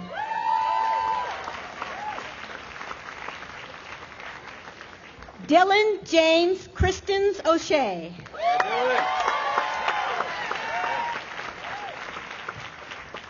Michael Dennis O'Shea.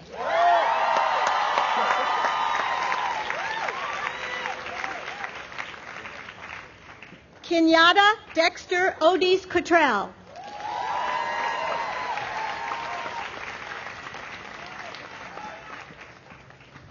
Nathan Madsen Obaid.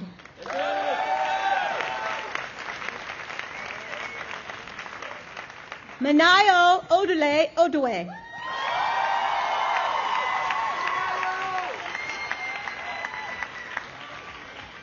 Lee Odell.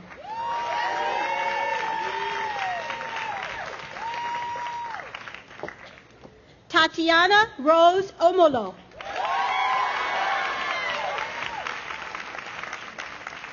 Brian Gregory Opritza.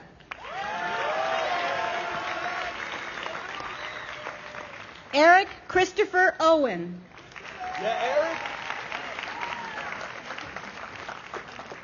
Megan Ozeran. Mary Martha Padden.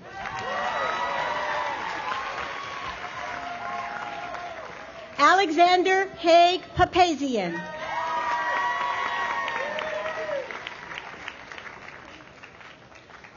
Carol Rose Park.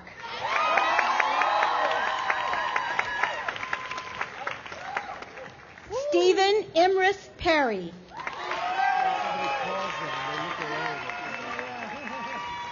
Kendra Parzan.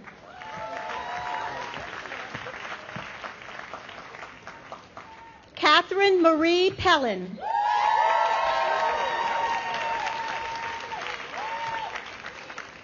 Gabrielle Marcelo Pina.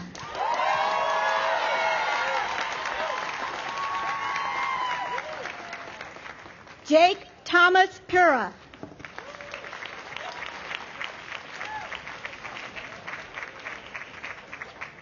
Elizabeth Perez.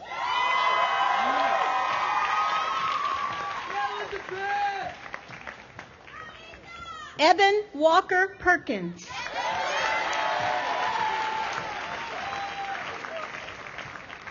Marshall J. Perryman.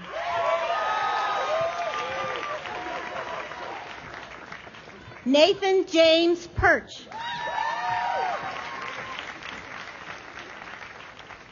Tyler Daniel Peterson.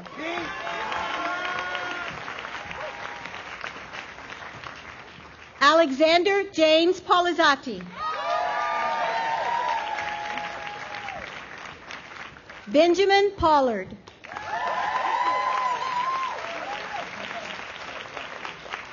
Jacqueline Ford Pomeroy.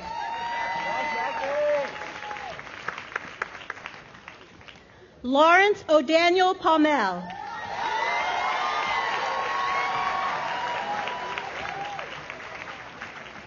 Daniel Elkis Poor.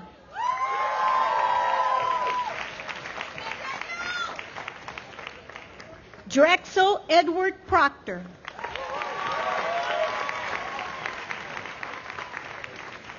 Michael Jenkins Prouty, summa cum laude.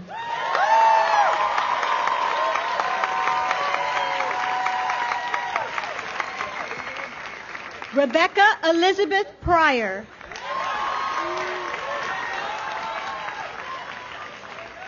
Andrew Ragney.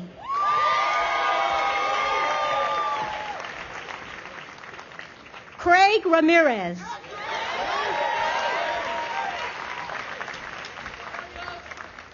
Rachel Leonore Ramirez.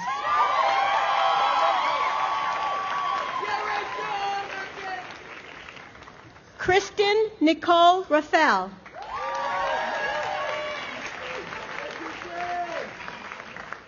Hannah Faith Rasmussen.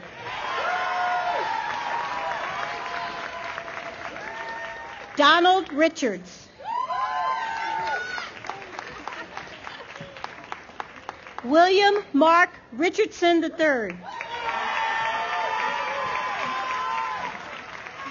Tristan Roberts.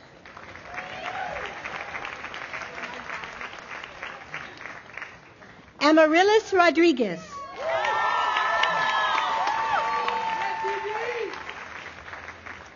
Alex Robelan.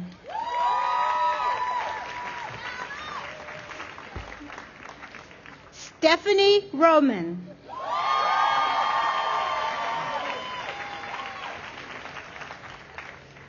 Lauren Michelle Rosenfield.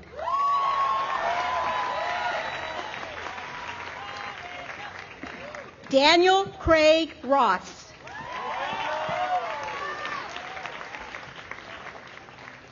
Amalia Roth.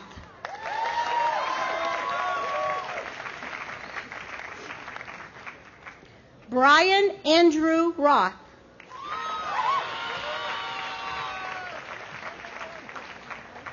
Brendan Michael Rowan.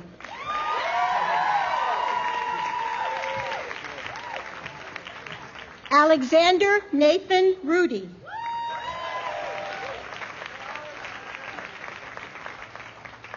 Alexander Raymond Rudy.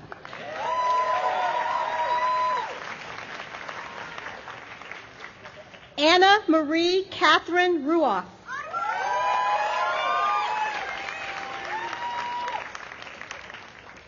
Stephanie Bassam Sufuri.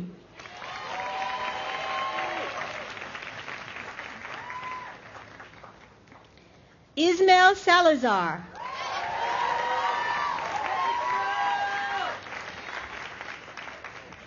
Emily Saliba.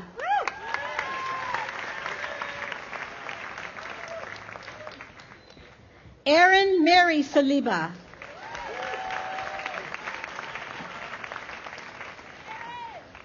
Charles Morris Sander.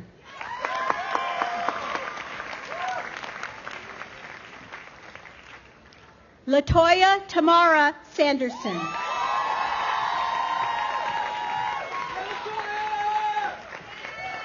Jacob Aaron Schwalberg.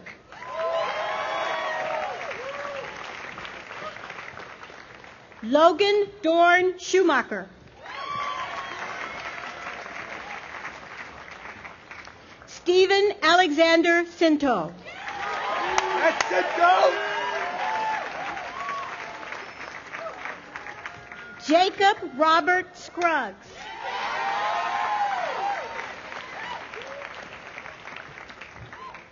Samuel Galesov Seidman.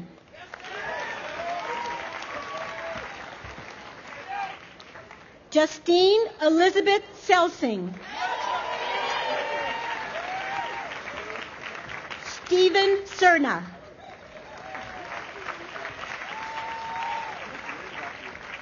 Jamie Dawn Shannon.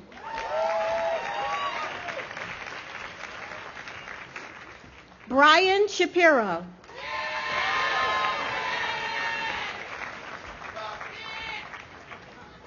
Iso Yoshiko Shimimoto.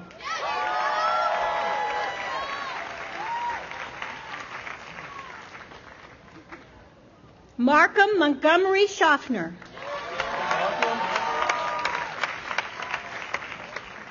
Joel Andrew Schumann. Alexander Jules Sigaloff.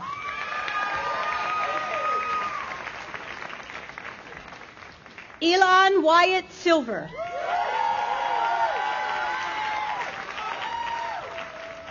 Rachel Davis Smith. Daniel Long Sockwell.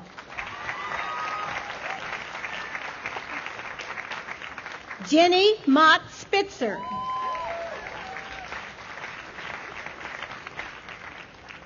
Stephanie Lee Stein.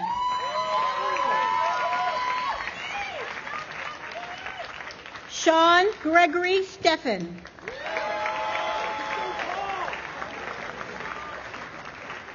Aaliyah Elizabeth Yarrow Stewart Silver. Elizabeth Marie Stork.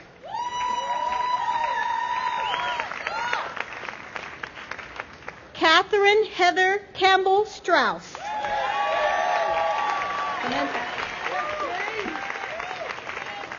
Samantha Alicia Sullivan.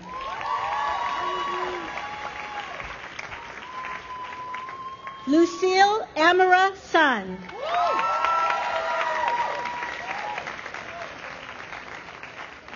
Jennifer Renee Sweda.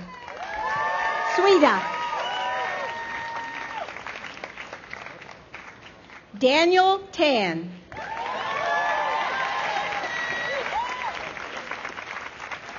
Ross Tanaka.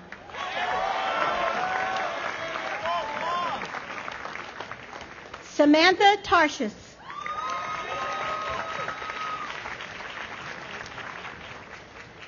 Stuart Clay Taylor.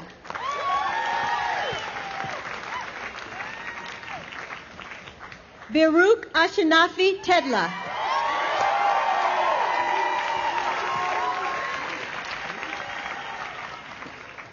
Vincent Modesto Tenorio.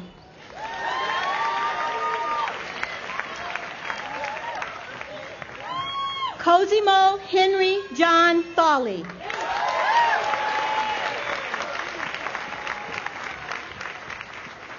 Albert Gregory Thomas.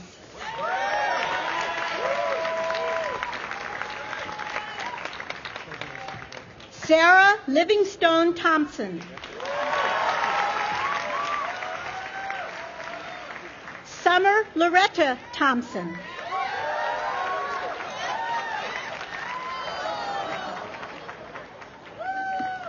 Hannah Claire T. Kent.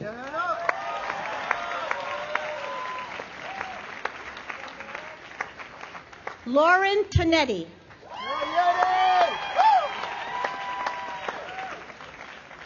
James Tran.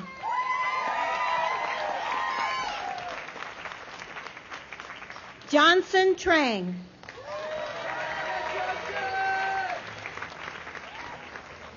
Fatima Traore.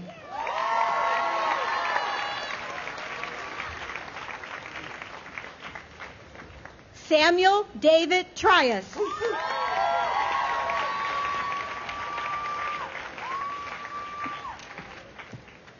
Benjamin Nathan Cardozo Tupper.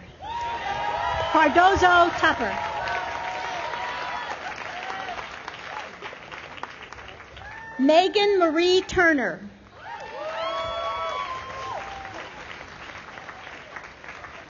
Nicholas Brown Tyak.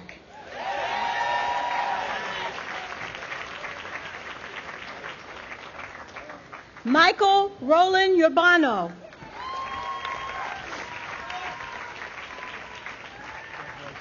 Sonia Ursel.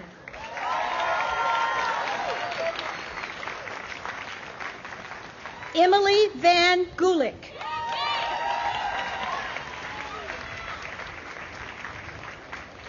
Savina Velkova.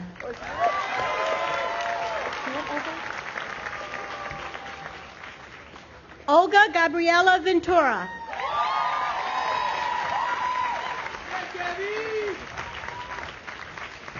Nina Alexandra Bertlip.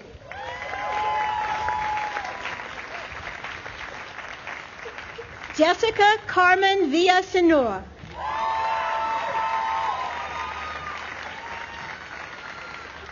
Sean Scott Wales.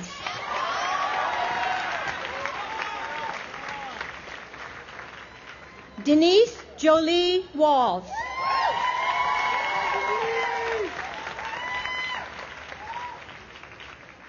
Bridget Arlene Washington.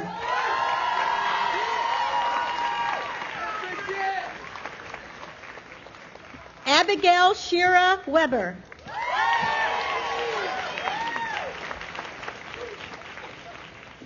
Heather Jane Wegner.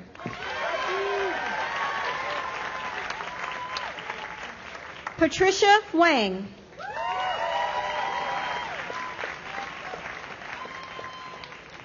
Ashton Bree Wessner.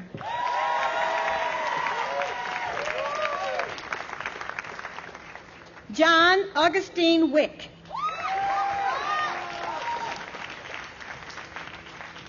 Ryan Michael Kiefer Wiegert.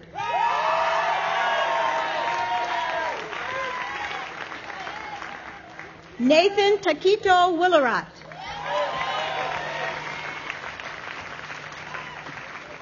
Scott Firth Wilkinson.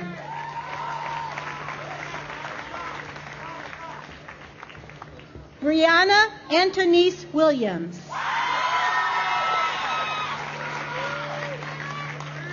Marion Elizabeth Williams.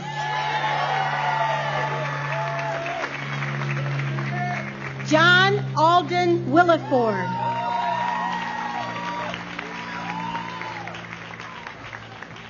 Kaylee James Elgin Wilson.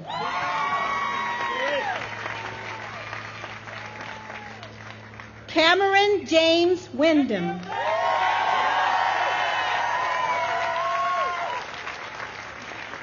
Martin Wentz.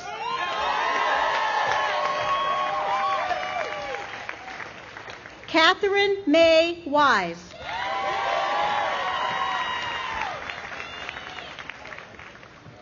Joe Robert Whitty.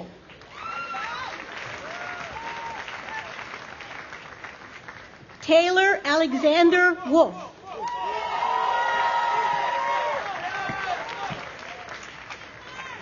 Winnie Wong.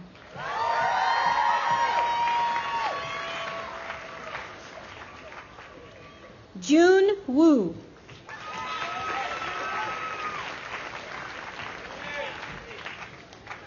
Richard Shuen Chung Wu.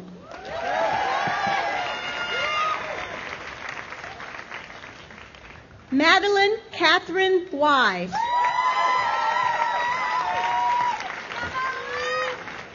Ellen Yang.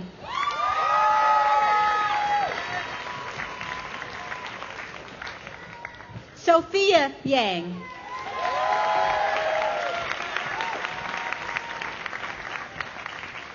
Whitney Jurhal Yang.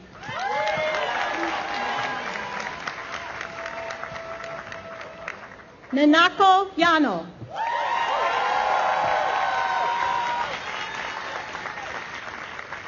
Ben Yarbrough.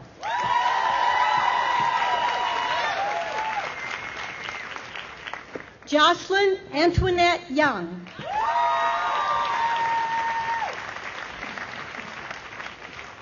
Yen Zin.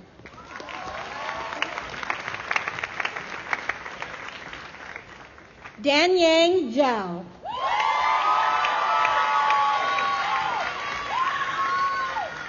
Harrison Hongda Zong.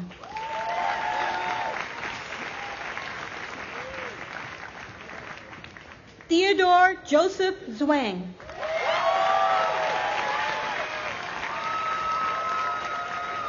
Robert Luo.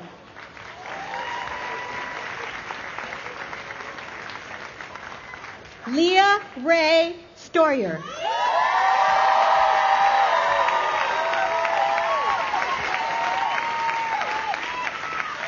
Meredith Lee Cecilia Willis.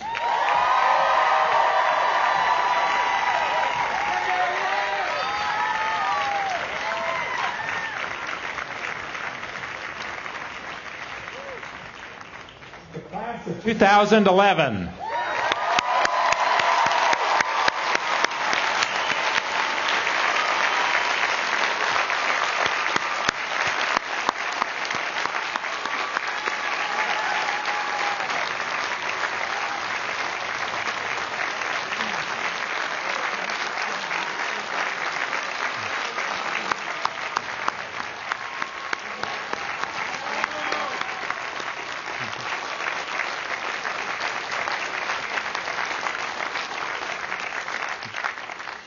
In these last few minutes, I would like to frame 3 lessons from your Pomona education that I encourage you to take with you as you leave this campus.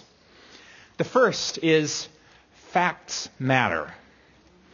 There are some objective truths on which intelligent, unprejudiced observers can agree, such as force equals mass times acceleration, or Darwinian evolution connects humans to other species.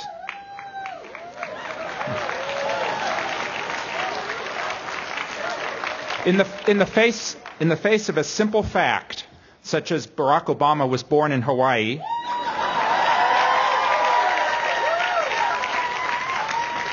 there is a disturbing tendency these days to state the opposite forcefully and publicly in the hopes that others will not recognize a fact as a fact. Then such an issue can be presented as a subject on which different conclusions may be drawn and on which further study is needed. But the denial of objective reality corrupts public discourse and is fundamentally contrary to the goals of education, which is aimed at discovering the truth, no matter how inconvenient that truth may be. This was brought home recently when a United States senator made the statement that well over 90% of what Planned Parenthood does is abortion. His office subsequently attempted to clarify this by saying that his remark was not intended to be a factual statement. Perhaps we can chalk all this up to political posturing and acknowledge that throughout history, politicians have told lies. But it has serious consequences because it paralyzes us from using objective facts to make decisions about the future. It cannot be proven that global climate change is directly responsible for the record flooding now taking place along the Mississippi River. But it is a fact that climate change is real and that it will increase the probability of extreme weather events in the future. When others state that climate change is a hoax, it hinders us from taking timely action. Facts matter. They will shape our future world. If facts matter is the first lesson for this morning, the second is ideas matter. Your Pomona education has not only involved learning objective facts about the world. A major part has focused on ideas and creativity. From philosophy to chemistry, from dance to economics, ideas matter. They take different forms, from the placement of strokes of paint on a canvas to the reasoning in a senior thesis. Ken Burns recently produced a television series entitled The National Parks, America's Best Idea. Influenced by one of Pomona's fine faculty members, Professor of Environmental Analysis Char Miller, I've recently become fascinated with the individual who had arguably the single largest effect on the establishment of these parks, President Theodore Roosevelt. Now, I would be the first to acknowledge the many flaws of our 26th president, from his language of American jingoism to his embrace of manifest destiny to his direct role in the invasion of Cuba. But one thing that cannot be denied is that he had big ideas and he put them into effect, including establishing 5 national parks and setting aside 234 million acres of land for conservation, 1 out of every 10 in the United States. In Char Miller's historical analysis, the beginning of the 20th century was a time when there were big problems, but also the confidence that new ideas could help the country to address them. We face an even larger set of problems at this point in our history, and I hope that your education has taught you that now more than ever, we need big ideas and the commitment to make significant changes. A retreat into thinking small and reflecting wistfully on the past will not help us to move forward. Over a century ago, in 1903, the 3rd year of his presidency, Theodore Roosevelt spoke at Pomona College on the steps of Pearson's Hall, north and west of where you sit now. In his words, "If we are to count in the long run, we must have built upon the material prosperity, the power and desire to give to our lives other than a merely material side." He urged colleges like Pomona to deal in so fresh a way that the net outcome shall be an addition to the world's stock of wisdom and knowledge. On that occasion, he planted a tree using this shovel. This is the Roosevelt shovel, which we use today at Pomona College for every groundbreaking celebration. As you leave this college,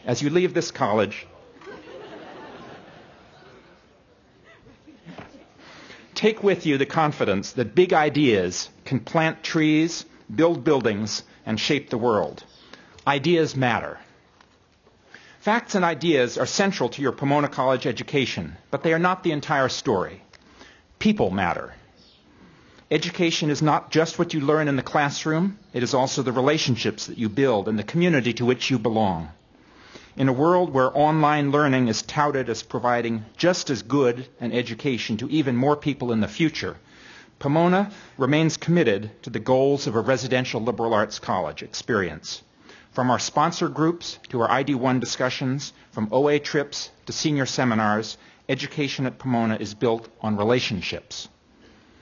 Too often, we do not realize how much people matter until they are no longer with us. This year has been a particularly tough one in this regard, with the deaths of staff members Connie Wilson and Kevin Unk, faculty members Motz Thomas, Bill Banks, and Corwin Hanch, former President David Alexander. We need to appreciate how much people matter when they are with us here and now. Our campus community begins with students, faculty, and staff, and it connects across the country and around the world through parents, alumni, and friends. This community cannot and should not be one of conformity, where disagreement and controversy are suppressed. We need to find ways of encouraging civil discourse on campus because it is the foundation of our democracy. As you go out through the gates of the college, you will enter a world where such mutual respect, openness to difference, and civil discourse are in far too short supply. Take with you the model of your college, even with its flaws and need for improvement, and use it to build community in the future. People matter. Thank you, and best wishes.